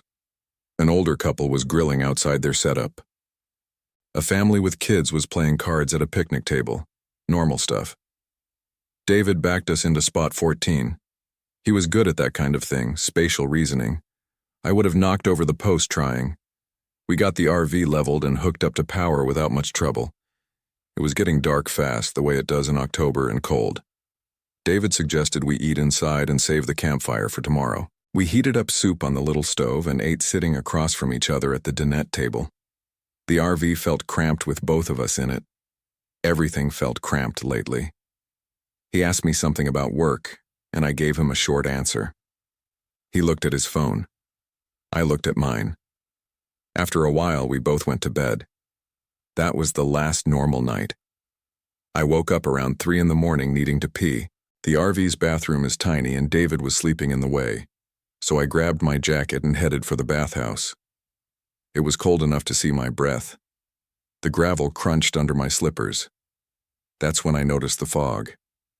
It wasn't there when we went to sleep. I'm sure of that because David had commented on how clear the stars were. But now the whole campground was wrapped in thick gray fog, the kind where you can barely see 10 feet ahead. The bathhouse lights made weak halos in the mist. I used the bathroom quickly and headed back. The fog was disorienting. I passed an RV I didn't remember seeing earlier, a big silver Airstream that looked expensive. A man was standing outside it in his pajamas, just standing there in the fog, looking at nothing. I said hi, but he didn't respond. He didn't even turn his head. I walked faster. Back at our RV, David was still asleep. I climbed into bed and pulled the covers up, trying to warm up. Through the small window above the bed, all I could see was gray. I fell back asleep eventually. When I woke up again, it was light out. Sort of. The fog hadn't lifted. If anything, it was thicker. David was already awake, sitting at the dinette with a cup of coffee. "Morning," he said. "Morning." I poured myself coffee from the pot. "That fog is crazy." He looked at me. "What fog?" I pointed out the window. You couldn't see the RV 15 feet away. "That fog." "Oh, yeah." He looked back at his coffee. "I guess it is pretty thick." Something about his response felt off, but I couldn't place what. I sat down across from him. "Did you sleep okay?" "I think so." He said it like a question. "Did you?" "Yeah. I got up once in the middle of the night. There was this guy just standing outside in his pajamas." David nodded slowly, but I could tell he wasn't really listening. He was staring at his coffee with this weird expression, like he was trying to remember something. "You okay?" I asked. "Yeah, He trailed off. "What's your favorite color?" I laughed. "What?" "Your favorite color, what is it?" "Blue, I guess. Why?" He didn't answer. He just kept staring at his coffee. The fog didn't lift that day, or the next day, or the day after that. At first, I thought it was just weather. Fog happens. But this wasn't normal fog.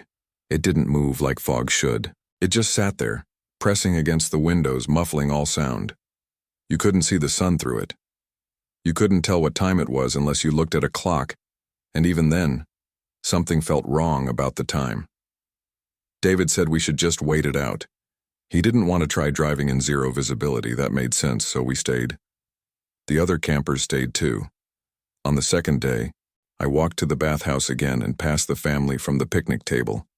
The kids were sitting in lawn chairs outside their RV, not playing, not talking, just sitting there in the fog. The mother was standing nearby. When I said hello, she looked at me with this blank expression. "Do I know you?" she asked. "No, I don't think so. I'm staying over in spot 14. She nodded, but she kept staring at me like she was trying to place my face. "What's your name?" "Jessica." "Jessica," she repeated, like she was testing out the word. She paused. "I'm sorry. What's my name?" I thought she was joking. "I don't know. We've never met." Right. She turned and walked back to her RV, moving slowly, like she wasn't sure where she was going. When I got back to our RV, David asked me who I'd been talking to. "Just one of the other campers, a woman. She was acting kind of weird." "Weird how?" "I don't know. Spacey." He nodded. He'd been spacey too. We both had. It was hard to focus on anything. I'd try to read on my phone and realized 20 minutes had passed and I hadn't absorbed a single word. David kept asking me the same questions over and over. What day was it? What had we eaten for breakfast? How long had we been here? I didn't know the answers anymore. On the third day, or what I thought was the third day, the power went out. Not just our RV, the whole park. The fog pressed in darker without the lights. We couldn't charge our phones. David tried the truck, but it wouldn't start. None of the vehicles would start. "We should walk out," I said. "Walk to the main road and get help. In this fog, we'd get lost. We can't just sit here." "Why not?" He looked at me with those blank eyes. "What else do we have to do?"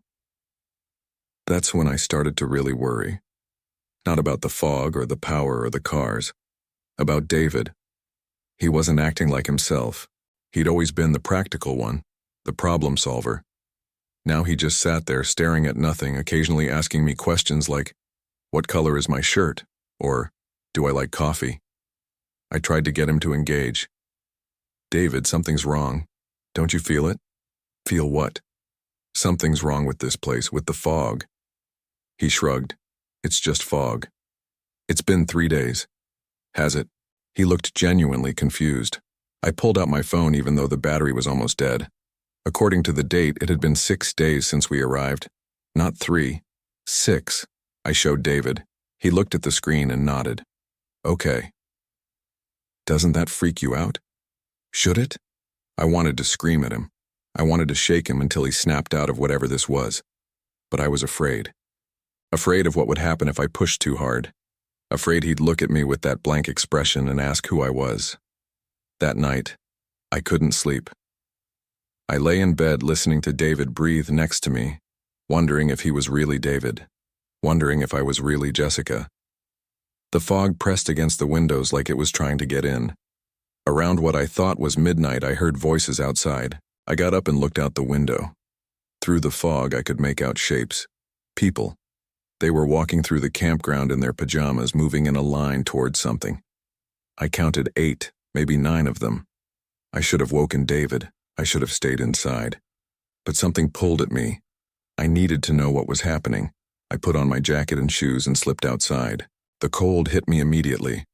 The fog was wet and thick and it tasted like metal. I followed the shapes through the campground, staying far enough back that they wouldn't notice me. They moved in single file, not talking, not looking around. I recognized the mother from before, and the man who'd been standing outside his Airstream that first night. They walked to the edge of the campground, past the last RV to where the gravel ended and the woods began. Then they stopped. They just stood there, facing the trees, not moving. I stayed behind an RV, watching. Minutes passed, 5, 10, 15. They didn't move. The fog swirled around them, and I realized it wasn't just fog anymore. It had shapes in it, faces almost, forms that weren't quite human but weren't quite anything else either. One of the figures stepped forward. It was the mother. She walked into the woods, and the fog swallowed her up. Gone. Then another person followed, and another. I ran. I ran back to our RV, my heart hammering, my breath coming in gasps. I burst through the door and nearly screamed. David was standing in the middle of the RV in his pajamas, just standing there, facing the door, like he'd been waiting. "Where did you go?" he asked. "David, we need to leave, right now." "Why?" "Because something's wrong. Something's really wrong with this place." He tilted his head. "What's wrong?" I grabbed his arm. "People are walking into the woods. The fog is—" "There's something in the fog." "Okay," he said calmly. "We need to go. We need to get out of here." "How?" "The truck won't start." "Then we walk. We walk until we find help." He just looked at me. "Who are you?" My blood went cold. "What? Who are you?" "I'm sorry, I'm trying to remember, but I can't." "Who are you?" "David. I'm Jessica. I'm your girlfriend.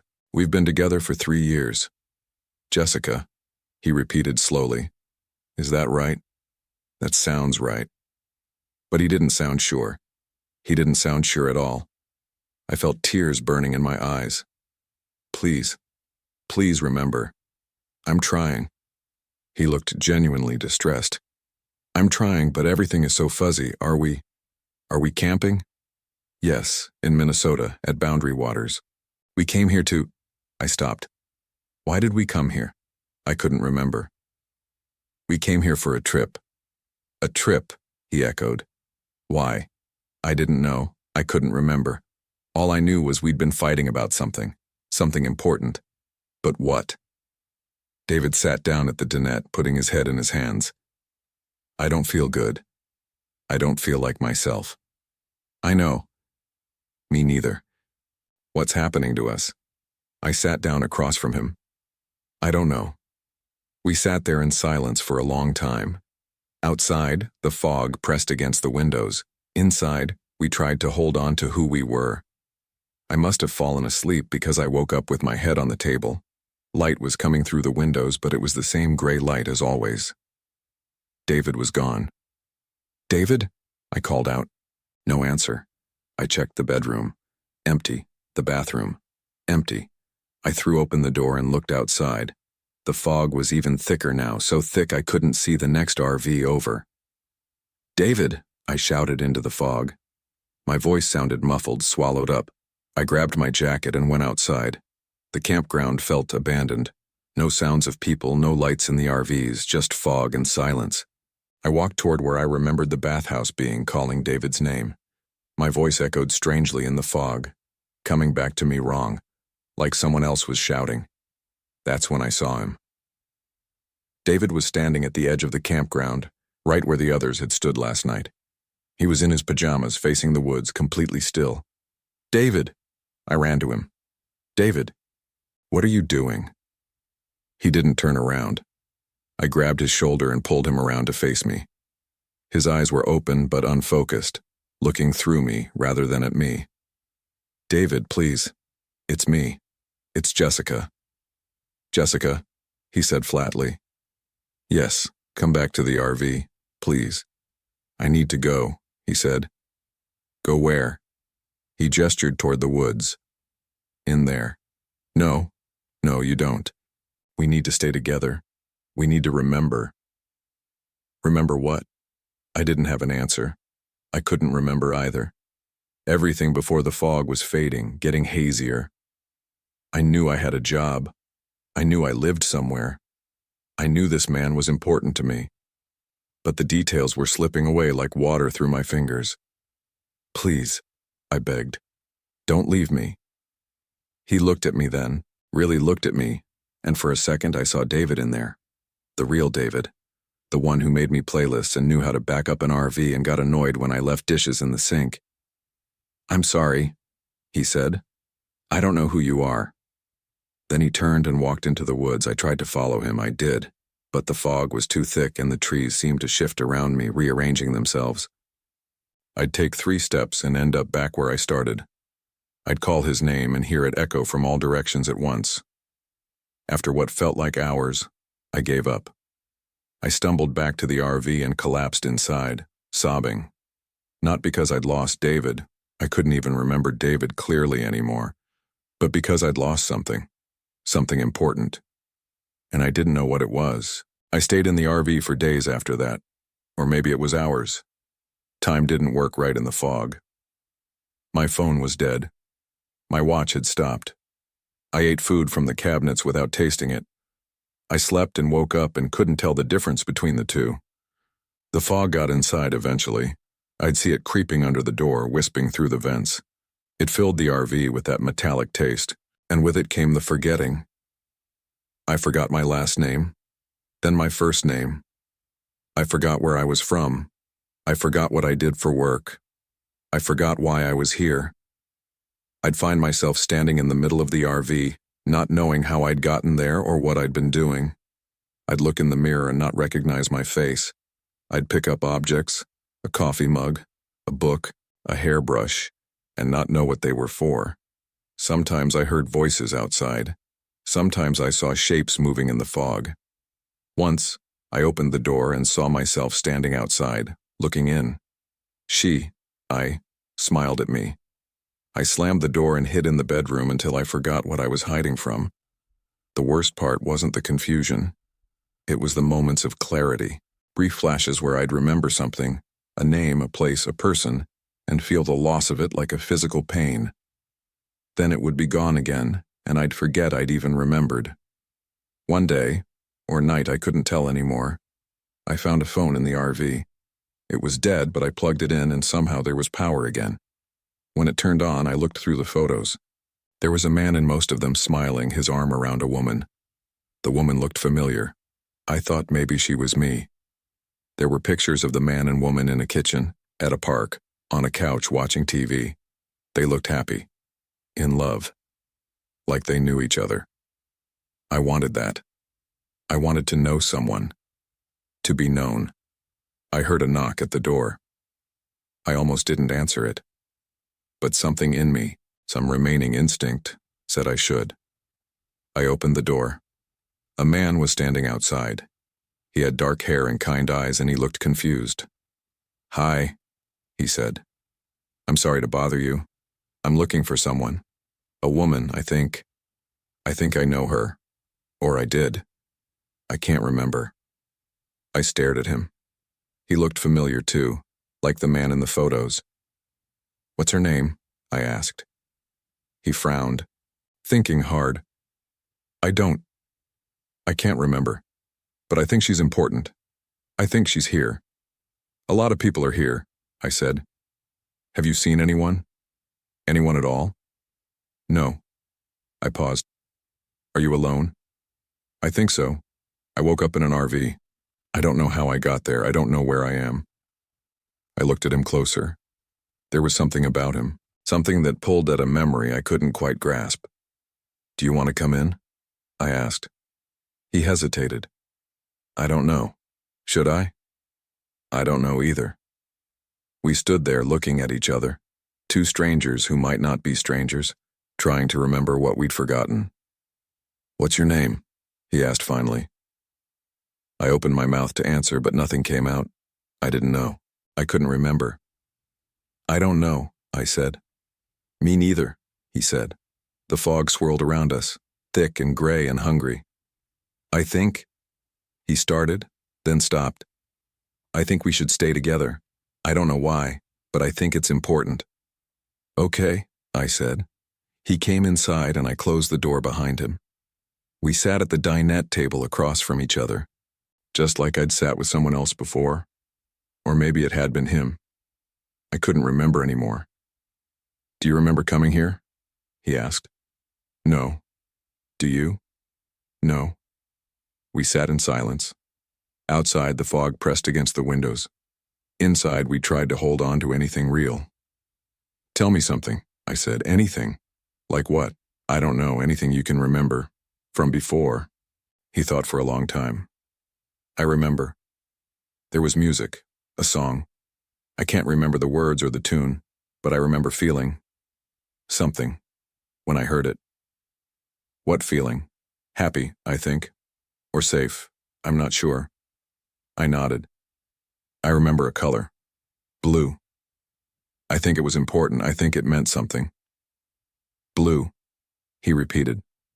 "That's a nice color." "Is it?" "I think so." We kept talking like that, trading fragments of memories that weren't really memories at all, just the ghosts of things we'd once known. And slowly, without realizing it was happening, we started to forget we were talking. The words became sounds. The sounds became nothing. I don't remember when he left, or if he left, or if he was ever there at all. Now I'm here, in this RV, in this fog. I think I've been here a long time. Or maybe no time at all. I can't tell anymore. Sometimes I look out the window and see people walking past, but they're not quite people anymore. They're shapes. Ideas of people. And sometimes I wonder if I'm the same. I found a piece of paper earlier, or maybe it was yesterday, or a year ago. It had words on it, written in handwriting I think might be mine. It said, "My name is Jessica Lane."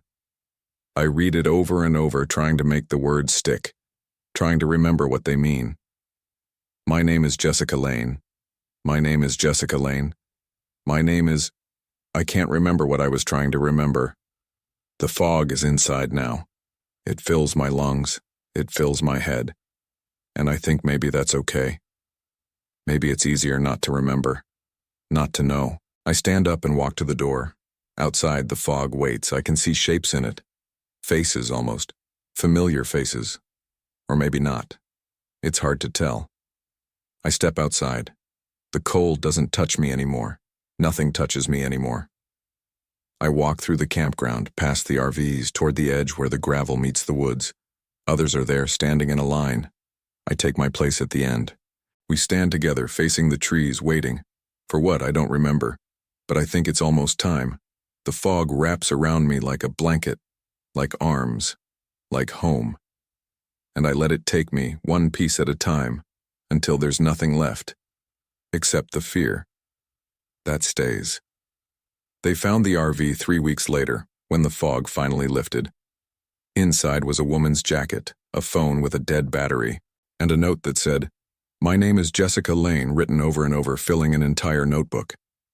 They never found Jessica Lane, or David, or any of the other campers from Lakeshore Pines that October.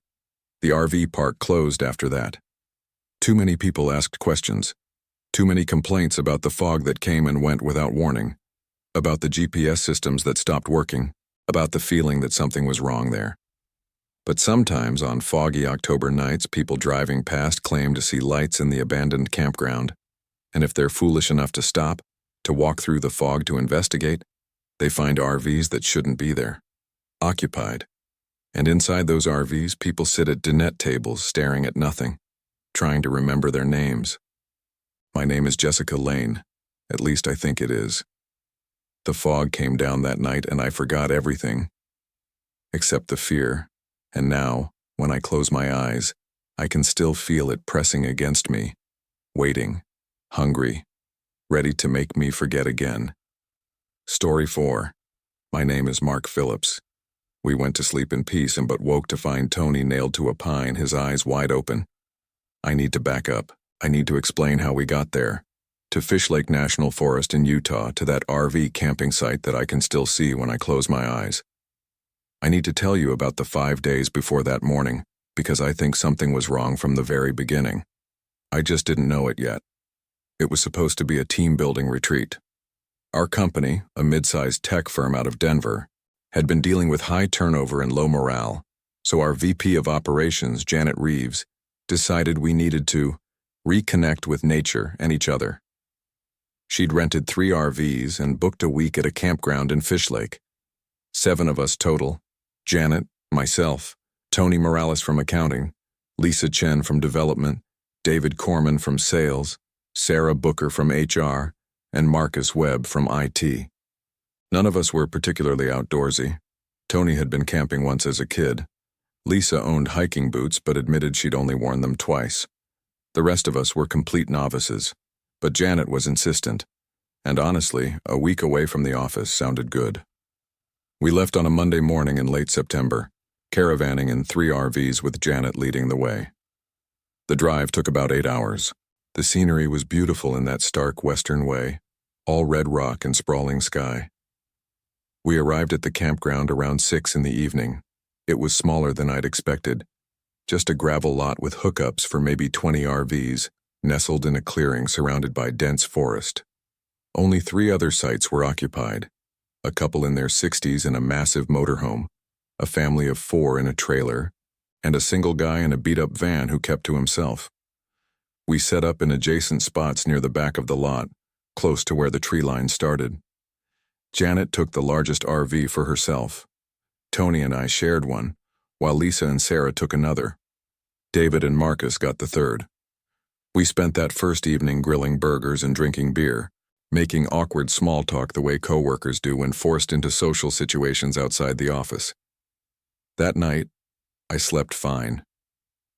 The RV bed was surprisingly comfortable, and Tony snored lightly in the bunk across from mine. I remember thinking the trip might actually be okay. The next morning, Tuesday, we did a short hike on a trail that started at the edge of the campground. Janet had printed out a map from the ranger station. The trail was supposed to loop back after about 3 miles, taking us through some aspen groves and past a small creek. It was easy terrain, and we moved at a leisurely pace, Janet setting the rhythm at the front of the line. About halfway through, Lisa noticed something odd. We'd passed a distinctive rock formation, a boulder split down the middle with a dead tree growing out of the crack. She pointed it out, took a photo. 20 minutes later, we passed the same rock again. "We're going in circles," Lisa said. Janet checked her map, frowning. "That's not possible, the trail is clearly marked." But Lisa was right. We passed that same boulder 3 more times over the next hour, each time approaching it from a slightly different angle. Janet finally admitted we were lost. We backtracked, trying to find where we'd gone wrong, and eventually stumbled onto the campground from a completely different direction than we'd left. The whole thing had taken 4 hours instead of the planned 2. GPS must have been glitchy, Janet said, though none of us had been using GPS. "We'll try a different trail tomorrow." We didn't talk about it much after that. It seemed like an embarrassing mistake, nothing more. But I noticed David was quieter than usual at dinner. When I asked if he was okay, he said he was fine, just tired. He kept glancing at the tree line. Wednesday started normally. We'd planned a lazy day, reading, playing cards, maybe fishing in the creek we'd seen. But around noon, Sarah came running to our RV, her face pale. "The couple," she said. "The older couple in the big motorhome, they're gone." We walked over to their site. Their RV was still there, door hanging open. Their camping chairs were set up outside, a book face down on one of them. Their coffee cups sat on the picnic table, still half full. Everything suggested they'd just stepped away for a minute. Janet went to find the campground host, a weathered man in his 70s who lived in a small trailer near the entrance. He said the couple had checked out that morning, paid in full, and left. When Janet pointed out their RV was still there, he looked confused. "Maybe they're coming back for it," he said. "Why would they leave everything?" Janet asked. He shrugged. "People do strange things." We let it go. It wasn't our business. But the empty RV sat there for the rest of the day, door gaping, and I found myself avoiding looking at it. That afternoon, Tony suggested we explore a bit farther into the forest. "Just him and me," he said. He wanted to see if we could find the creek from yesterday. I agreed, partly because I didn't want to sit around camp dwelling on the abandoned RV. We walked for maybe 30 minutes, following what looked like an old deer trail. The trees were thick here, mostly pine and aspen, and the ground was carpeted with dead needles. It was quiet. Too quiet, I realized. No birds, no insects, just the sound of our footsteps and our breathing. We found the creek easily enough. It was narrow, maybe 6 feet across, running fast over smooth rocks. Tony knelt to refill his water bottle, and that's when I saw it. On the opposite bank, maybe 20 feet downstream, there was something hanging from a low branch. At first I thought it was a shirt or a towel, but as my eyes focused, I realized it was a sleeping bag. It was unzipped and hanging inside out, the fabric torn in several places. "Tony," I said. He followed my gaze. We both stared at it for a long moment. "Should we check it out?" he asked. "No," I said, surprising myself with how quickly the word came out. "Let's head back." He didn't argue. We walked back to camp faster than we'd left. Not quite running, but close. I didn't tell the others about the sleeping bag, I'm not sure why. It just felt like something I didn't want to put words to. That night, I had trouble sleeping. Around 2 in the morning, I got up to use the bathroom in the RV. As I was washing my hands, I heard something outside. Footsteps on gravel. I looked out the small window above the sink. Someone was walking between the RVs. I could only see their silhouette. They were backlit by the security light near the entrance. They moved slowly, deliberately, pausing at each vehicle. When they reached ours, they stopped. I held my breath, watching. They stood there for maybe a full minute. Then they reached out and tried the door handle. It was locked. I'd made sure of that before bed. They tried it again, rattling it gently. Then they moved on, continuing their circuit around the camp. I wanted to wake Tony, but I felt frozen. I watched the figure complete their loop and then walk back toward the tree line. They didn't go to any of the RVs, not the families, not the single guys, just ours and our co-workers. Then they were gone, swallowed by the shadows between the trees. In the morning, I convinced myself it had been the campground host doing a security check, but I didn't mention it to anyone. I was starting to realize I'd been keeping a lot of things to myself. Thursday was when things started to fall apart. We woke up to find Marcus missing. His RV was empty, his phone still on the counter, his shoes by the door. David said Marcus had gotten up in the middle of the night to pee and never came back to bed. David had fallen back asleep and assumed Marcus had done the same. Janet insisted we search. We split up into pairs, Janet and Lisa, Sarah and David, Tony and me. We combed the campground and the immediate surroundings, calling Marcus's name. The family with kids packed up and left while we were searching, their faces tight with worry. The single guy in the van watched us from his camping chair but didn't offer to help. We found Marcus 2 hours later. He was sitting on a fallen log about half a mile into the forest, staring at nothing. Tony spotted him first and called out. Marcus turned his head slowly, like he was moving through water. "Marcus, man, where have you been?" Tony said, jogging over. "We've been looking everywhere." Marcus didn't answer right away. When he did, his voice was flat. "I heard something. I followed it." "Heard what?" I asked. "I don't know, singing maybe, or laughing, I can't remember." His eyes looked wrong. Not unfocused exactly, but like he was looking at something beyond us. Tony grabbed his arm and we walked him back to camp. Marcus moved mechanically, his gait stiff. Janet wanted to take him to a hospital, but Marcus insisted he was fine, just disoriented. "I think I sleepwalked," he said. "I used to do that as a kid." David got him settled in their RV with some water and food. We decided to stay close to camp for the rest of the day, but I caught Lisa watching Marcus through the window, her expression troubled. "He's different," she said to me quietly. "He's just shaken up," I replied. "No," she said. "Look at him. Really look." I did. Marcus sat at the small table in his RV, eating a sandwich. But something about the way he moved was wrong. His gestures were slightly too deliberate, like someone imitating human behavior rather than simply being human. When he brought the sandwich to his mouth, he paused for a fraction too long before each bite. That evening, none of us felt much like socializing. We ate separately and went to bed early. I lay awake in my bunk listening to Tony's breathing in the dark. Around midnight, I heard footsteps outside again. This time I didn't look. Friday morning. The last morning before everything happened. I woke up at dawn, restless. Tony was still asleep. I got dressed quietly and stepped outside. The air was cold and still. The campground was silent except for the distant sound of the creek. I walked toward the tree line, not really thinking about where I was going. I just needed to move, to do something. I found myself on the same trail we'd taken that first day, the one that had led us in circles. I walked for maybe 10 minutes before I saw it. The tree. It was massive, an old pine with a trunk easily 5 feet in diameter, and carved into the bark at about chest height were words. Deep gouges like someone had used a knife or a rock to scratch them in. Don't sleep below that, in smaller letters. It takes them when they sleep. My stomach dropped. The carvings looked old, the exposed wood weathered and dark, but they hadn't been there before. I was sure of it. We'd passed this tree multiple times on Tuesday. I heard a branch snap behind me. I spun around.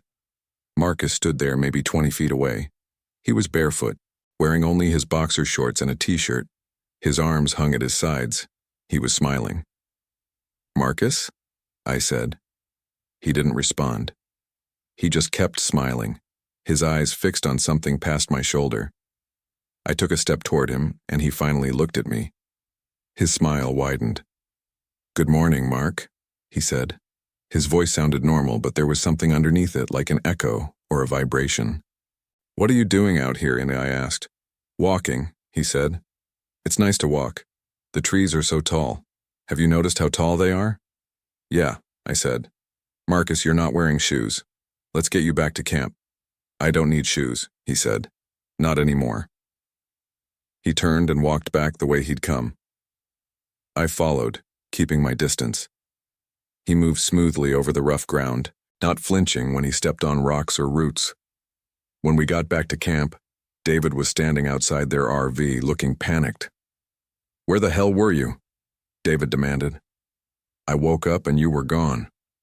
"Walking," Marcus said, using that same flat tone. "It's nice to walk." He climbed back into the RV without another word. David looked at me. "He did this last night too," David said quietly. "Got up, walked around outside for an hour, then came back. He won't tell me where he's going." I told David about the carved tree, about Marcus standing there smiling. David's face went pale. "We need to leave," he said. "Today. Right now." I agreed. We gathered the others and told them. Janet argued at first. We'd paid for the full week. We couldn't just abandon the retreat. But when David and I insisted, when we told them about Marcus's behavior, she relented. "Fine," she said. "We'll leave after breakfast. Pack up and we'll be gone by 9. We spent the next hour breaking camp, loading the RVs, securing everything. The single guy in the van had disappeared sometime in the night, I realized. His van was still there, but he was nowhere to be seen. I didn't mention it. By 8:30 we were almost ready. I was in my RV with Tony, doing a final check to make sure we hadn't forgotten anything. That's when Sarah started screaming. We ran outside. Sarah stood in the middle of the campground, pointing at the tree line. Janet, Lisa, and David came running from their RVs. Marcus didn't emerge. "What is it?" Janet demanded. Sarah couldn't speak. She just kept pointing. We followed her gaze. At first I didn't see it.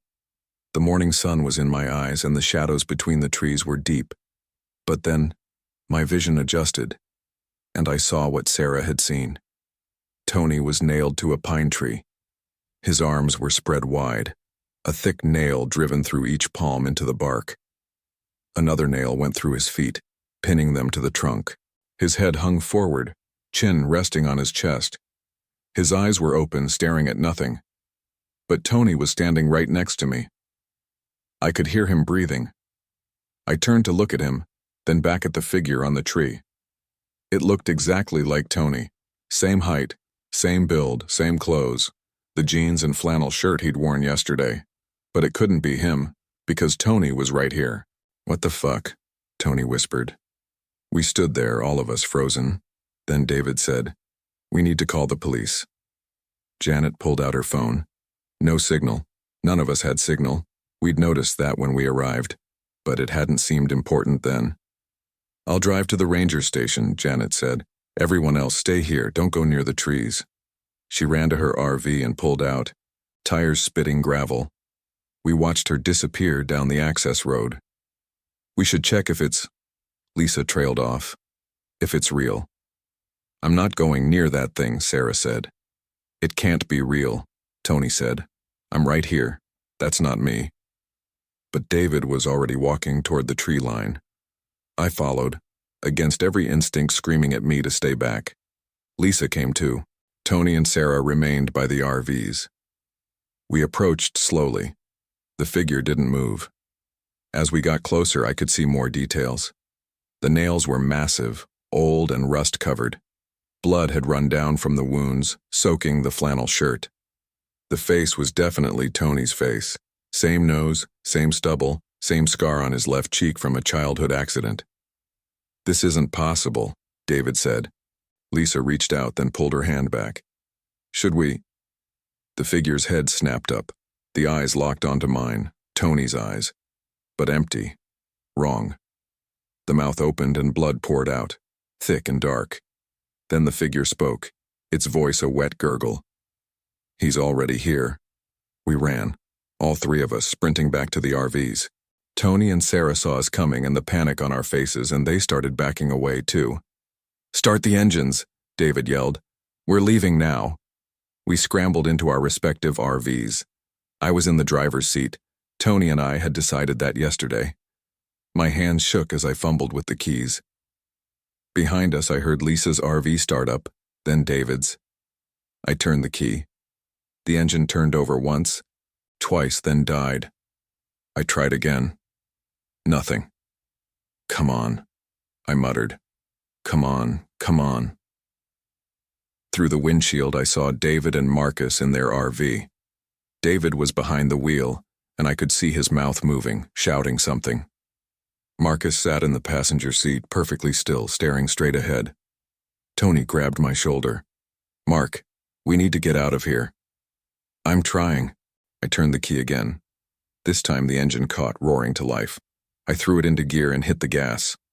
We lurched forward, tires spinning on gravel. I glanced in the side mirror. Lisa's RV was right behind us. David's RV hadn't moved. Through his windshield, I could see him frantically turning the key, pounding on the dashboard. We have to go back, Tony said. No, I said. We need to find help. We'll send someone back. I kept driving. The access road was rough and narrow, winding through the trees. I pushed the RV as fast as I dared, branches scraping the sides. In my mirror, I watched David's RV recede into the distance. We reached the main road after about 5 minutes. I turned toward where I thought the ranger station was, Lisa still following close behind. The road was empty, the forest pressing in on both sides. After 10 minutes, we saw Janet's RV parked on the shoulder, driver's door hanging open. I pulled up behind it and got out, Tony right behind me. Lisa stopped her RV and emerged with Sarah. We approached Janet's vehicle slowly. Janet, I called. No answer. The RV was empty. Her phone sat on the dashboard. The keys were still in the ignition. She must have walked to get help, Sarah said, but her voice was uncertain. We stood there, the four of us, looking at the empty RV. The forest was silent. No birds, no wind, nothing. We should keep driving, Lisa said. Find the ranger station ourselves. We got back in our vehicles and continued, but after another 20 minutes, we hadn't seen any signs of civilization. No ranger station, no other cars, nothing. The road seemed to go on forever, winding through identical stretches of trees. This isn't right, Tony said. We should have reached something by now. He was right. On the drive-in, there had been turnoffs, markers, other roads. Now there was nothing. I kept driving. The sun climbed higher in the sky. My gas gauge was dropping. Around noon, we came to a stop sign. The stop sign was in the middle of nowhere, no intersection visible, just a sign planted on the shoulder of the road. Beyond it, the road split into 3 directions, each path looking identical. I pulled over and got out. Lisa did the same. We stood at the split, looking at the 3 roads. Which way? Sarah asked. None of us answered. The truth was, we didn't know. We didn't know where we were or which direction would take us to safety. Let's go back, Tony said suddenly. Back to camp. We need to get David and Marcus. Are you insane? Sarah said. Did you see that thing on the tree? We need to find help. We've been driving for hours, Tony said. We're not finding anything. And we can't just abandon them. Lisa checked her phone, still no signal. She tried the RV's radio, but all we got was static. Tony's right, I said. The words felt wrong coming out of my mouth, but I meant them. We go back, we get David and Marcus, and then we figure this out together. Sarah shook her head. This is a mistake. But we got back in the RVs and turned around. The drive back felt longer. The sun was starting to descend by the time we reached the campground access road. When we pulled into the clearing, David's RV was still sitting where we'd left it. We parked and got out. The campground was quiet. That figure, the thing that looked like Tony, was still nailed to the tree, but its head hung forward again. It didn't move as we approached. David, I called. Marcus? No answer. I walked to their RV and knocked on the door. David, it's Mark. We're back. The door swung open. Marcus stood there, that same unsettling smile on his face. Hello, Mark, he said. Did you have a nice drive? Where's David? I asked. Marcus stepped aside. David was sitting at the small table, his back to us. He didn't turn around when I said his name. David? I climbed into the RV. Tony followed me. David, we need to go. We're leaving. David turned his head slowly. He looked exhausted, his eyes bloodshot, his face pale. We can't leave, he said. Yes, we can. Come on. We tried, David said. While you were gone, we tried to start the engine, Marcus. Marcus did something. What do you mean? David's voice dropped to a whisper. He touched the dashboard and the whole engine just died. I heard it. Metal grinding, things breaking. He killed the RV, Mark. He didn't even blink. I looked at Marcus. He stood by the door, still smiling. Marcus, I said, is that true? I like it here, Marcus said. Why would we want to leave? The trees are so tall. Tony grabbed my arm. Mark, we need to go. Now. We backed out of the RV. Sarah and Lisa stood by our vehicles watching. I could see the fear on their faces. David won't come, I told them. His RV won't start. We need to fit him in one of ours. I went back to David, told him to grab his things. He moved like a man in a trance, slowly packing a bag. Marcus watched the whole time, never speaking. We got David into my RV. The 5 of us now, me, Tony, David, Lisa, and Sarah. We left Marcus standing in the doorway of his dead RV, smiling at nothing. What about Janet? Sarah asked as I started the engine. We don't know where she is, I said. We'll send help once we get out of here. I drove out of the campground, Lisa following in her RV. In my rearview mirror, I watched Marcus until we rounded a bend and he disappeared from view. That smile never faltered. We took the middle road at the 3-way split, reasoning it had to lead somewhere eventually. The sun continued to fall. Shadows stretched across the road. An hour passed, then 2. The road went on and on, unchanging. We saw no signs, no other vehicles, no evidence of human life. Our gas gauges dropped steadily. We're going in circles, David said from the back. We're never leaving. Shut up, Tony snapped. We'll find a way out. But I was beginning to think David was right. The forest pressed in around us, the trees seeming to lean closer with each passing mile. The sky was darkening, not with the natural progression of evening, but with something else, something wrong. Mark, Tony said quietly, look at the trees. I glanced to the side of the road. At first I didn't see what he meant. Then I noticed the trees were moving, not swaying in wind. There was no wind. They were leaning, bending, reaching toward the road, toward us. Faster, Tony said. I pressed the accelerator, but the old RV could only go so fast. Behind us, Lisa's headlights flickered. I watched in the mirror as her RV swerved, straightened, then swerved again. "She's having trouble," I said. Lisa's RV veered off the road and crashed into a tree. The impact wasn't hard, but it brought her vehicle to a complete stop. I slammed on the brakes and threw the RV into park. We piled out and ran to Lisa's vehicle. She and Sarah were climbing out, shaken but unhurt. The front bumper was crumpled and something was hissing under the hood. "I couldn't control it," Lisa said. "The wheel just turned on its own." "We'll all fit in mine," I said. "Come on." We were heading back to my RV when Sarah stopped. "Where's David?" she asked. We all turned. David wasn't with us. I looked back at my RV. Through the windshield, I could see him sitting in the back seat, perfectly still. "David," I called, "come on." He didn't move. I ran back, opened the door. "David, what are you—" He looked at me. His eyes were wrong, empty, like Marcus's had been. "The trees are so tall," he said. "No," I breathed. "David, no." But it was already too late. Whatever had taken Marcus had taken David too. He smiled that same horrible smile. Tony pulled me back. "Leave him. Mark, leave him." The four of us got in my RV, me, Tony, Lisa, and Sarah.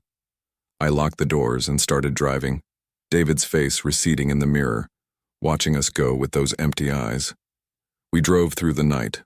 The darkness was absolute, our headlights barely penetrating it. The road seemed to narrow, the trees reaching across from both sides until we were driving through a tunnel of branches. Around midnight, the engine started to sputter.